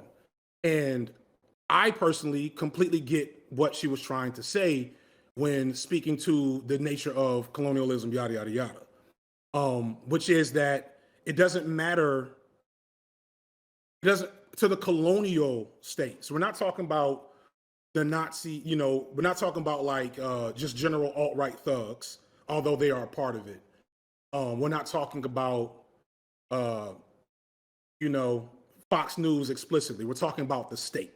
We're talking about what the state does to marginalized, oppressed, colonized people, and to people that are not of that status. And so, if you look at that, a good example I'm going to end up using. Did you see the guy that's the new head coach of the Miami Dolphins? No, I don't watch sports. He had but hit me. A cringeworthy moment. I guess today or yesterday. His father's black, but he is not racialized as black. So, intersectionally speaking, he is a man. He is a man of color, but he's also racialized as white, which is a very unique intersection. And he said, and people were mad at him because he didn't consider himself a black man. And I was like, well, don't force him to engage with the world through a lens of blackness if that's not, one, if he doesn't want to, like that's just my personal opinion. And two, if he isn't beholden to the requirements of, if he isn't beholden to the state sanctions of blackness. He said, I've never experienced racism, which I believe because when the police are looking for him, they're going to say, we have an APB out on a white male, age 36, height 5'10". And so that APB, that state distinction, is going to completely change the way the state responds to his personhood. And the same would be if he was a Asian person that passed for white, if he was on a Markiplier, you know what I'm saying? Or Tim Pool. What is Tim Pool? I didn't know Tim Pool wasn't white. Oh yeah, no, he's half Asian. He gets really mad about it because when people bring up like systemic racism, he's like, people are racist to me, and they're like, how? And they're like, I remember I go through checkpoints and then they stop my car, and they're like, really? And they're like, yeah, I don't know why. So that's a thing, but it's different, right? Well, this guy's name is Chris Matthews or something, or Mike McDonald. I don't know his name. Oh, Chris Matthews, that was a WWE wrestler. It actually was. He had the master lock. His name was Mike McDonald. Now, if his name was, Rashad McDonald, maybe he'd have some semblance of that black context to his racialization, but he doesn't. And so I'm just trying to explain this critical race theory concept. So I've seen that concept of understanding racialization employed effectively by Vosh, by Xanderhall, on at least one occasion, because I didn't watch like the whole catalog. And I imagine if they've had to debate alt-right, right-wing people, that they've had to employ an understanding of critical race theory that is very effective. But I've also seen Xanderhall say the C word is a slur, or Voss say the C word is a slur, which completely it undermines that. The fact that was a point of contention between them was that between Vosh and Flowers, that heightened moment. Was that Vosh not understanding critical race theory, which I don't think is true, or was that him not employing it in the moment to flatten what Professor Flowers was talking about? You know what I'm saying? I think there's a little bit more going on, and I feel like definitions are slightly different, but also but also can, I think in most contexts, fill the same place. And it's this point that, like, with this is a slur, right? So C word's a slur. So their position is that what is a slur? So it is a word used to disparage someone based on their identity. Okay, let's just say that, just broadly, let's just say that. Okay, and so this is an umbrella term that can take things like, honestly, depending on how you use it, things like Karen or bitch, right? That can be, right? And so it also holds things like, which is the slur, which is the N word, hard R. But it also holds in this like the C word, and it holds like the F word, and I think the R word as well, right? They all are under this. But then there's like something else in there that's like going over severity. So we obviously know that like the N word, hard R, does more damage to society than you walking into like your local Walmart in Kansas, and then just walking up to someone who's white, who's like picking up milk and going C word, right? I think that person would be like, what the fuck's wrong with you? More than anything else, more than think that they're being like, this is like racism towards them and everything, right? And so so in this, I think that we all can say, I think this makes sense, but I also think it fills the same area that like the critical race theory or like any other definition would. But I personally think it's a little bit more holistic for like understanding some interpersonal racism, which people can experience. Now, it's not very prevalent and it's not very harmful, but I still think, personally, I think if you can justify racism, and this is the definition that I'll be using, like, of racism, right? Which is just, being disparaging someone based on their race. Like this like racism that if you can justify it here, then it's way easier to justify it there. If I can justify using it against like this person, right? And I'm like, oh, it doesn't hurt them, right? And it may not hurt them that much, but still, whether I said that they had like pepperoni face or like they had a bad hairline or something, still hurts. But it's on a different track that I think can help lead to this type of racism more. So I think they're still fighting the same thing, and I feel like sometimes I feel like we don't make those. I honestly think that is a dangerous, and that is kind of what has worried me about, because I'm not a super global politics guy, I'm not a super economics guy. Economics, but I'm a pretty strong race guy.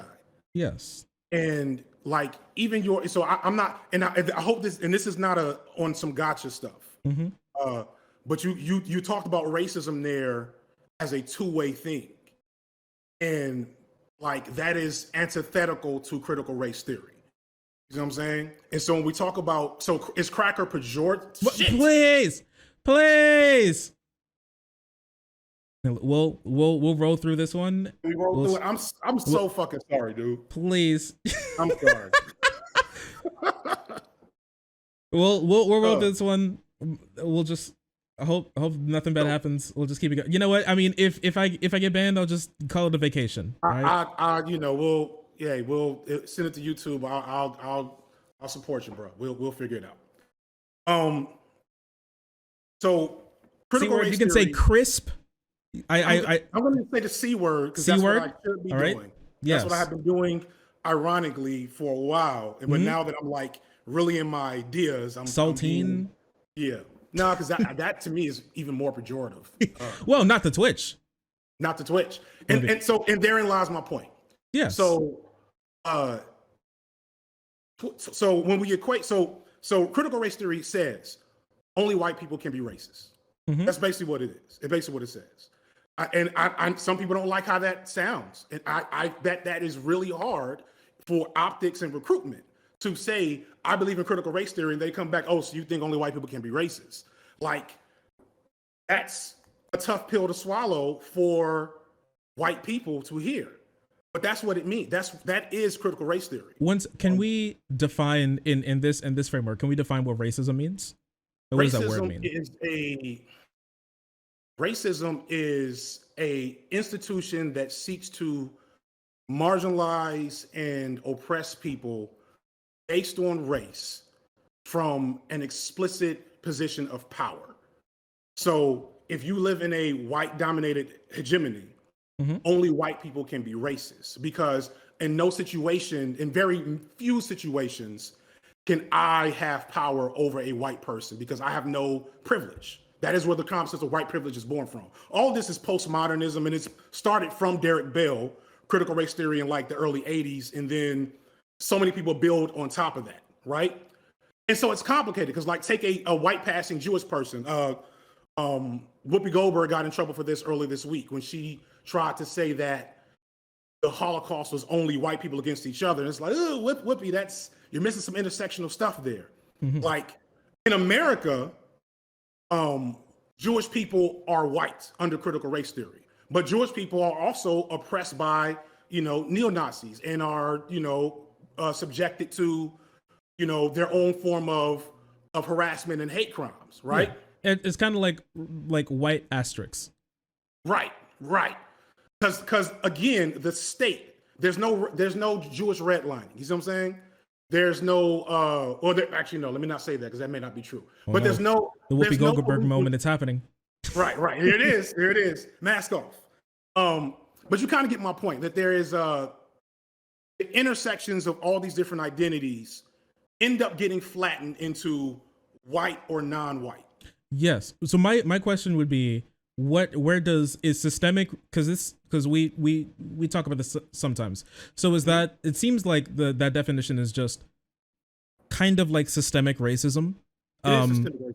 Yeah. Yes. So systemic racism is just the critical race theory racism definition. Is that right, or am I missing something? I just want to make sure. That's close enough. I don't have the books in front of me. I feel like there's like a little bit difference. It's like the critical race theory one adds like a little bit more, but like the main thing is like the system. This is racism. This is what racism is, right? The main thing is critical race theory seeks to explain why politics of individual moves or legal activities, desegregating schools, putting cameras on police officers, giving Black people the right to vote, and so on, will not reduce racial disparities because they are operating off of frameworks that affect individual action.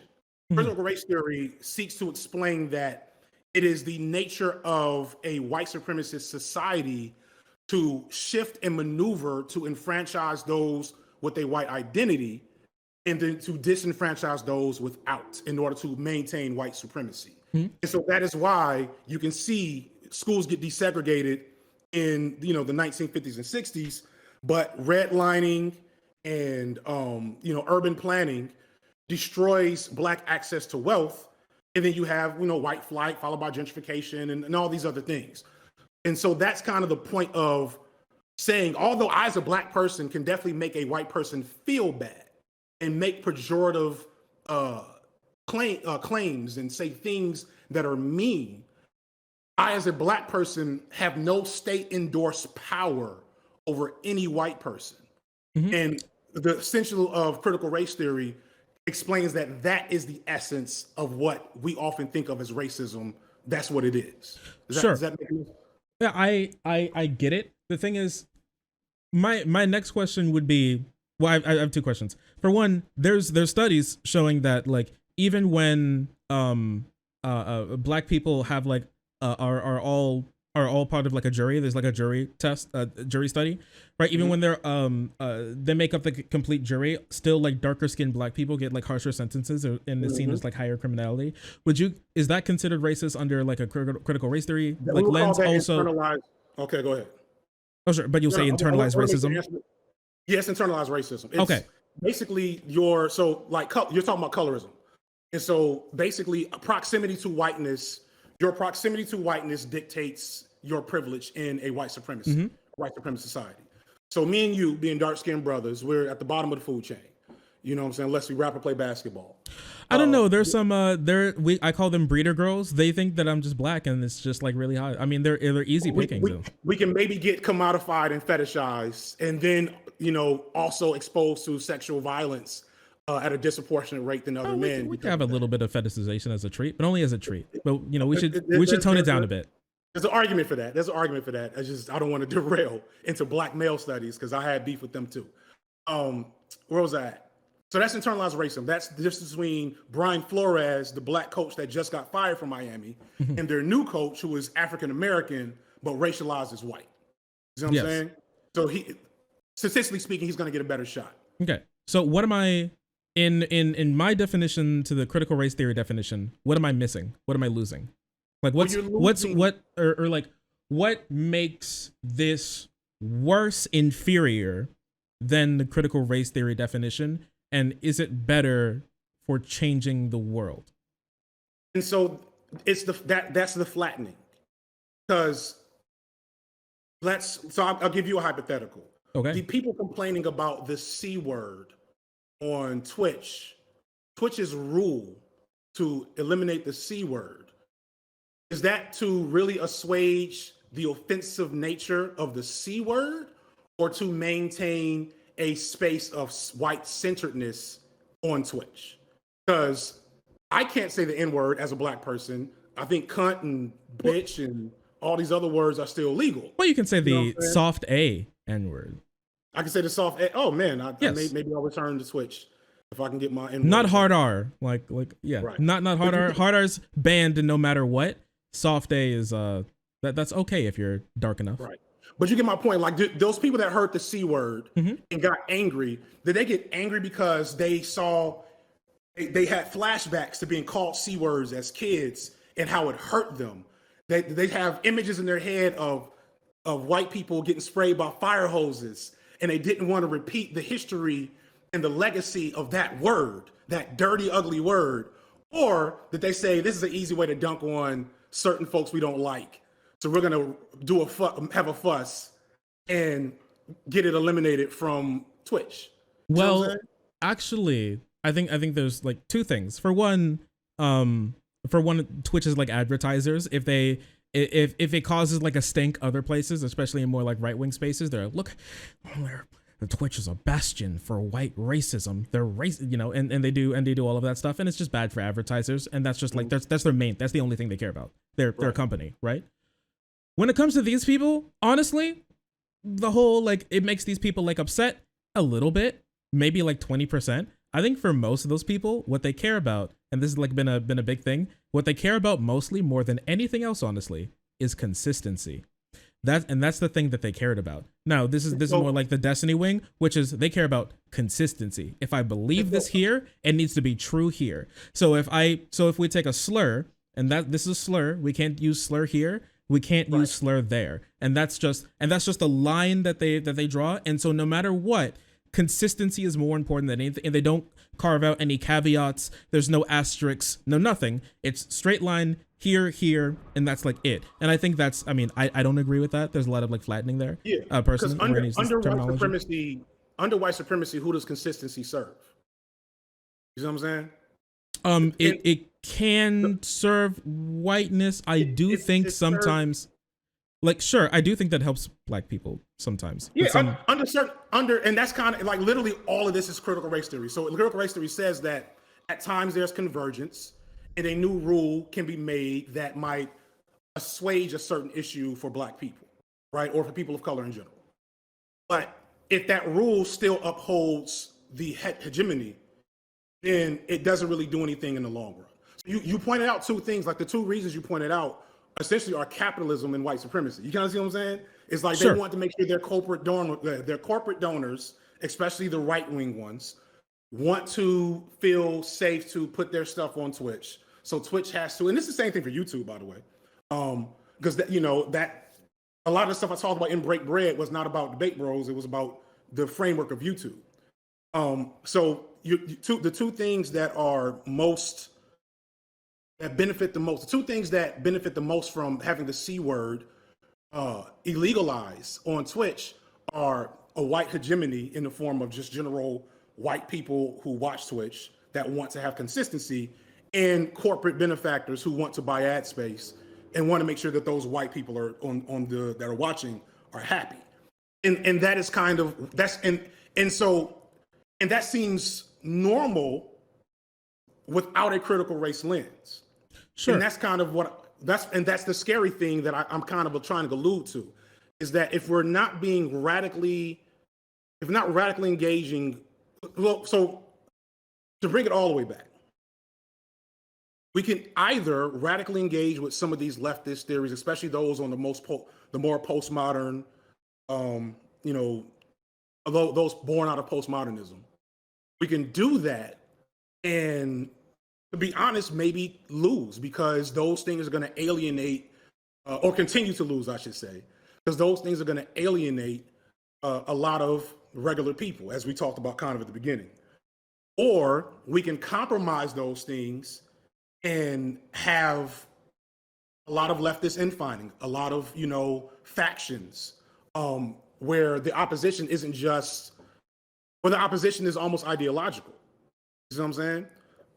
Excuse me. I Yeah. think Vosh and Vanderhall and all of them do a really important thing under the framework that we're in, and for the specific, the major audience, right? Not everybody, but for the major audience they appeal to, I don't know if they can do it any other way. Sure. And I don't know Okay. what to do with it. I can see. I feel like I personally I think I just may see more value for minorities when it comes to consistency in some of these spaces than I think you might, because when I walk into a space and it's no slurs, no ableism, and no homophobia, no transphobia, right? Even though that may stop me from this may stop me in the small instances, I guess, if I ever wanted to call a white person the C word while I'm in that space, sure, that may stop me there. But it'll stop this massive amount of hate that comes to these other groups of people who would be the ones who actually receive this hatred, this vitriol, right? And I think it's kind of like table manners, in the sense that you don't really gain anything necessarily by not putting your elbows on the table, right? But I think the consistency of everyone being like, we're not going to say this now, right? And which is like, don't chew with your mouth open, don't put your elbows on the table, wipe your hands, don't talk with your mouth open, this type of stuff. Even though it's not, what it doesn't do is it may uphold, like, now white people have a new barrier that you cannot be of untouchability, while it adds like a new, like, and I think we'll both agree, very tiny small sliver of armor to an I don't already care about the actual C word. yeah to like a very for like a very small sliver of extra armor onto this full metal suit. It gives like these people like a massive plate. And I don't think that, and if we can gain more people, if we can make the world a better place, if we can get more armor and protection for minorities and it doesn't harm us, I feel like there's something else there that tilts it into like wanting to go this route and the other route. And it may be one thing is that I'm like, when I'm here, we're gonna change people's minds. I have a quota, okay, and I'm gonna change 3 people's minds today, and that's what we're doing. And because every step closer they take to leftism, the step closer we get to making this world like a palatable place for all these minorities. And that can lose some other people who want to do some other, and I still think very interesting and important work. And that's where we start to gain like friction. But for me, I just think these sort of like even small things, even though it can help add like help like take an ounce off of this like elephant that's standing on minorities, will help lift these people up much more. And for me, that seemed like a trade that I'm willing to make. And I feel like for some people, and for being ideologically consistent and pure, that's not what they want to take, and they may feel like they could lose more from that personally. And I think for like some other people, that's not the way that we look at it. And I feel like it can, then we start to get into, well, you just care more about your ideology being pure than actually making sure that trans people won't get killed today, right? And so that sort of like anger can come in, and they're like, you just care about kowtowing to white people than you do actually about changing the system, right? And so then we start to get on each other more than understand. So I generally think that we can maneuver in between what you're speaking to there, because that is reasonable. We can maneuver between what you're talking about now and actual critical race theory, if we can have an agreement among each other that that's what we're doing, right? Because to bring it back to critical race theory would say it doesn't matter that it's equal. We don't want equality, we want equity. You ever see that classic, the meme where it's like 3 people standing trying to watch the baseball game? like the fence, like equality, equity, yeah. Right. And so justice. Right. And that's kind of right. And that's kind of what you're talking about, is if we have consistency, then everything is fair. But critical race theory talks about assimilation. and how assimilation is not only not possible for Black people, it's not actually good for people of color in the long run because it reifies whiteness, which there's no historical basis to say that whiteness will ever actually allow for assimilation unless you are no longer visibly racialized as white. Or like don't have whiteness. I feel like honestly, what it seems like the big problem is that our like the sort of like streamer debate bro space, I feel like honestly the big thing is because here I don't think many other people would in my space would disagree with what I said, and then you were like, oh yeah, that makes sense. There are like problems here and here. What it feels like is it seems like our ideology or the way we look at the world isn't necessarily wrong, but it feels more ramshackle, right? It feels more of like it can and let me know, but it feels more ramshackle. It feels more like a Rube Goldberg sort of like MacGyvered contraption to get from point A to point B, and not like this like single thing that we can like understand that we've put together. It's like a Porsche versus like a car that has like the different colored hood and different colored like trunk, but it gets us to point A to point B type thing. From now on we're gonna kill soft left. What is it? Soft left versus dirtbag. Yeah. We're gonna have theory left and MacGyver left. Because like in all talk, I empathize with what you're getting at. I empathize with the unique position that these folks are in, which is why, like, I have a video. My first video to hit like maybe 1,000 views was a bit of a dunk piece on a guy named Robert Tolpe, and he had basically talked about blackface in a way that I was like, ooh, you shouldn't do that like that. And at the very beginning, I show Vosh, not knowing the whole of Vosh, like not knowing the Vosh bad stuff, the tactical N-word, all that. I didn't know any of that stuff. I could just tell because when I got on, I started like watching more content. This is the gist of the video. I got on YouTube, said I'm gonna make YouTube videos, started watching more content, and I can tell where I fit and where I don't. And so I know for me, a person who is with critical race theory is very much a standard of action, that entering into a space where it's gonna be MacGyvered, it's like, I'm gonna let y'all have that. That's y'all. Yeah, what you look in the room and you're like, what's going on around here? There's like monkeys jumping on the bed and people like swinging from the chandeliers, and you're like, what the hell's what's going on in here, right? But it's a Homer Simpson meme. I'm just go back over here. Yeah. Right? And that's because you made a very good and like very helpful for me point. And I think it gets to something I was saying earlier.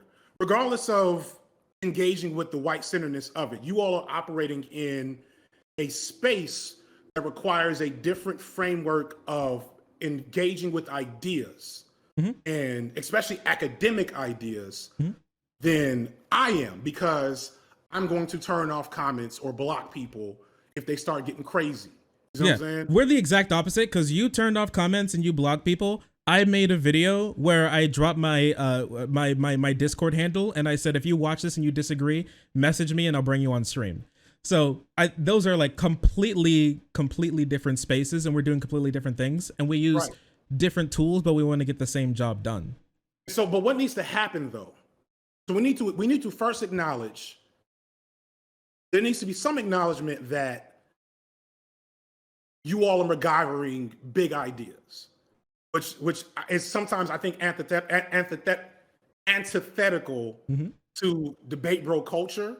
Because like, and I'm not saying this to like flip it. Like, so much of what you're saying tonight is not very critical race theory based, not based in like the whatever word, like based in the theory, but it's probably way more functional and useful day to day. You see what I'm saying? Yeah. Especially for not even just you being on a debate stream, like day to day, I'm not going to operate within a critical race theory framework, and most people aren't, even if they know and read the theory. Right? Yeah, it's like theory without practicality can kind of be useless, but practicality without theory won't get us anywhere. Like, I think it can be dangerous. Yeah, and it can be dangerous. It can play into like the hegemony, and it can be, and it won't, and it's bad.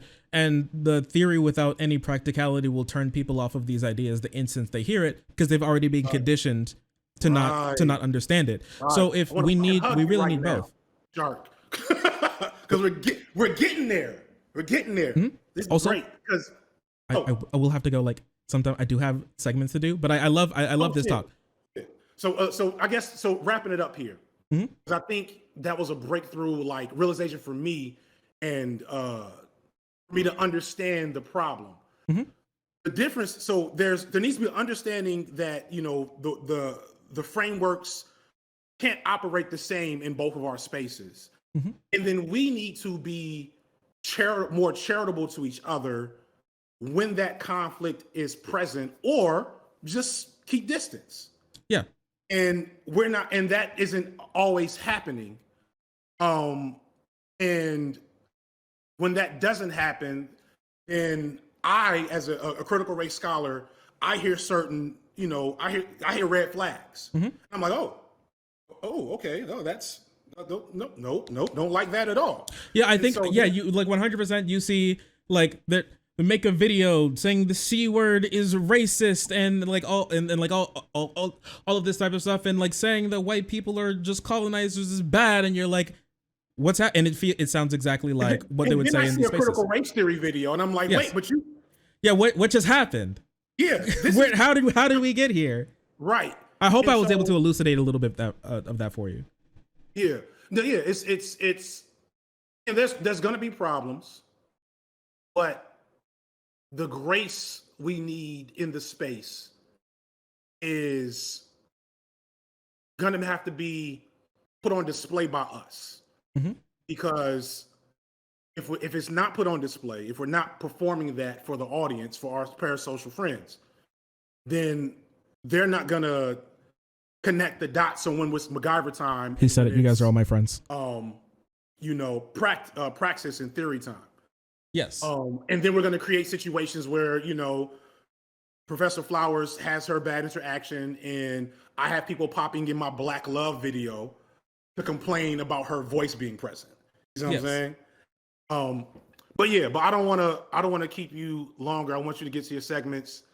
But I also don't want to just bounce, like, what's the appropriate if there's anything that you would like to leave me and my chat with, I know they've been very much enjoying this conversation, and then shout yourself out.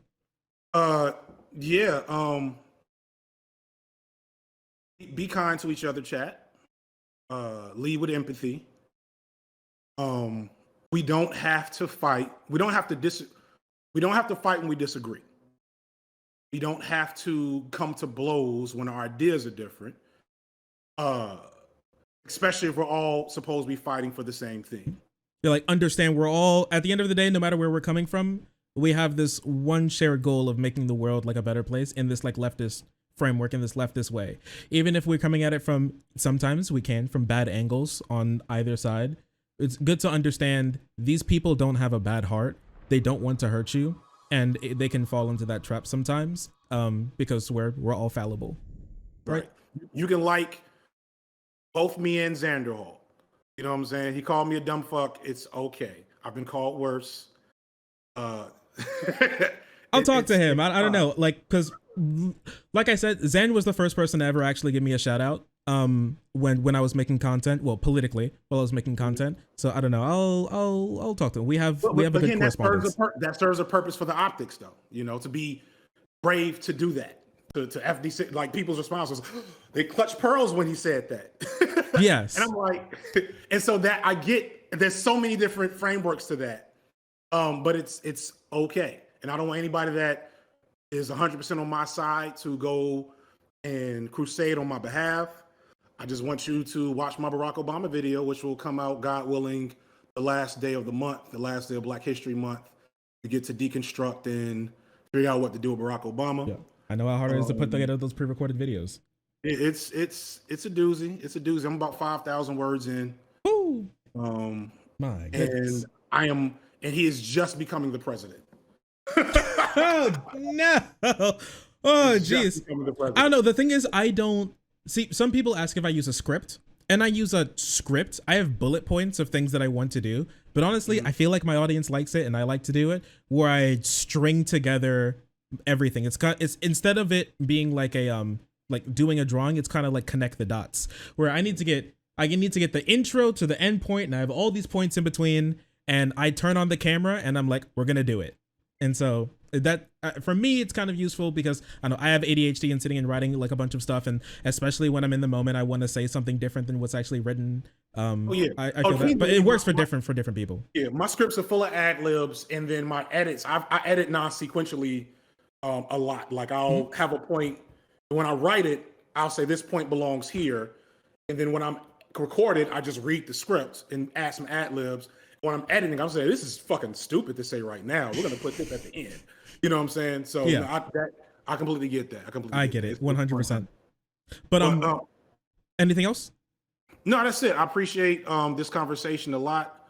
I hope that people have the similar vibe and takeaways from it than from our first conversation. Although I know I can't guarantee that because some people will only hear certain parts in certain ways. But this is adorable, you know, and I'm going to be coming back to talk to you for a video in the future, regardless. So yeah, stay tuned. I appreciate it. Yeah. See, now since you had Professor Flowers voice something, now you need to get Vosh to voice something. And the other video, there you go. And that, or we can just be separate. Yeah, there you go. The two Christmases, 2 Thanksgivings. Where the divorced parent status, it's gonna be great. You can visit me 1 or 2 times a month on Mondays, usually at 1 or 2 o'clock. And you can see Voss whenever he posts, and if he posts about me, because I want to be charitable. Voss hasn't said anything bad about me really up until this point. You know what I'm saying? I don't at least that I've seen. I've never had somebody come back to me and be like, Voss called you a dumbass. You know what I'm saying? You know. And so like, I think that his main issue is like your takes on Debate Bros, and I think that's it. I'm not sure if he's watched like any of your videos, but it's kind of like the same thing where other people see like, I don't know, Vosh saying some insane shit from like a clip or something, and they're like, oh, what a piece of shit. It's kind of like the same thing that if you only like watch someone's tweets or like something that goes viral from them, which typically isn't like a good take on black people and their place in society, it's look at this inflammatory tweet and they're like, oh, what the heck? I thought they were cool, but they seem cringe. Okay, whatever. And then he'll go talk about Warhammer for another 30 minutes. You know, I guess I've avoided cringe enough, and that's really how it should be. Voss should be able to disagree with my debate bro takes and talk about them. And if we want to have a discussion about it, which is not going to happen, I want to be very clear. This is not happening, but it should be able to happen where we can have a civil discussion and exchange ideas like me and you did just now. Yes. And that's the scary thing, is that the optics of that when it's me, I don't know if, you know, I think now maybe Vosh would be fine with it and it wouldn't have bad optics. You know, it wouldn't be bad for recruitment. But clearly in the past, that was a thing. And also, it is good optics to get along. I mean, I think it's great. It's great optics to get along as well. But can we get along if I'm like super critical race theory and then it's like, just keep our space? Because you see what I'm saying? Like, I'm not. Sometimes not fighting is getting along close enough. In this space, not fighting is getting along close enough. And if you ask a question, you're like, what do you think about it? I don't know. They seem fine. And that's all you have to say, and you get back to doing what you're doing. That's all the kids need. And audience, you ought to be okay with that, because your goal isn't to support me as a leftist, because I'm an entertainer. Your goal, for those of you who care this much, right, is to promote these ideas. Yes. And if you pit me and Vosh, or Professor Flowers and Vosh, or me and Xanderhall, or Noah and all these people against each other in our disagreements, or if you pop up in my comments and I get angry, we're hurting each other. That's the leftist infighting. But I don't know. I hope that came across properly. Yeah, no, it did. And I really appreciate you coming on. Well, we love to talk. I know the community loves to hear from you. I think because I've been personally seeing, like, I've only spoken about you like a couple of times outside of our conversation. I replied to a tweet. I replied to a Reddit post on Vosh's Discord, on Vosh's Reddit, where they posted a tweet that you made about like saying I forget the actual concept. It was like debate bros bad. Like debate bros dumb, and they're like, I can't believe FD would say this. Like we don't hate him, you know. And I came in and I'm like, hey guys, it's me, Shark. You know, I spoke to FD. I think he's good. You know, we don't agree on everything, but I think his heart's in the right place and everything. And they're amicable to it. Like, once again, I know you've checked like those the audience, and you see like a bunch of Vosh videos there. Probably, yeah, like that. Yeah. They don't hate It's you. not We have our everybody. disagreements, everything, right? It's And a handful of goofies. It's a handful of goofies in the crowd. 100%. And I'm gonna probably revisit some of these ideas in my own videos soon, but I'm gonna lead with empathy and also seek, if not unity, then a lack of disunity. Yes, that's exactly what we want. But thank you so much for coming on. We really appreciate it. Your name is FD Signifier, right? Can you spell that for us? Nah, I'm tired. FD, with a period, sign, IFIER. There you go. Yeah, sign, IFIER. All right. Also, it's break bread, not breaking bread. I kept seeing that. Damn it. It's not breaking bread. It's break bread. Break bread. Not you. Yes. Like, we've been destroying this bread. We've been breaking so much bread. Oh my goodness. Yes. It's like a chapter from Matthew. Carbo loading. From all the bread. Yes. All right. Take care. I hope the family as well. Take care of yourself, okay? No more spicy tweets for you. They're bad for you. I'm done with this publicly. That's probably for the best. Take care. And thanks for coming on again. I hope you have a great night, okay? You too.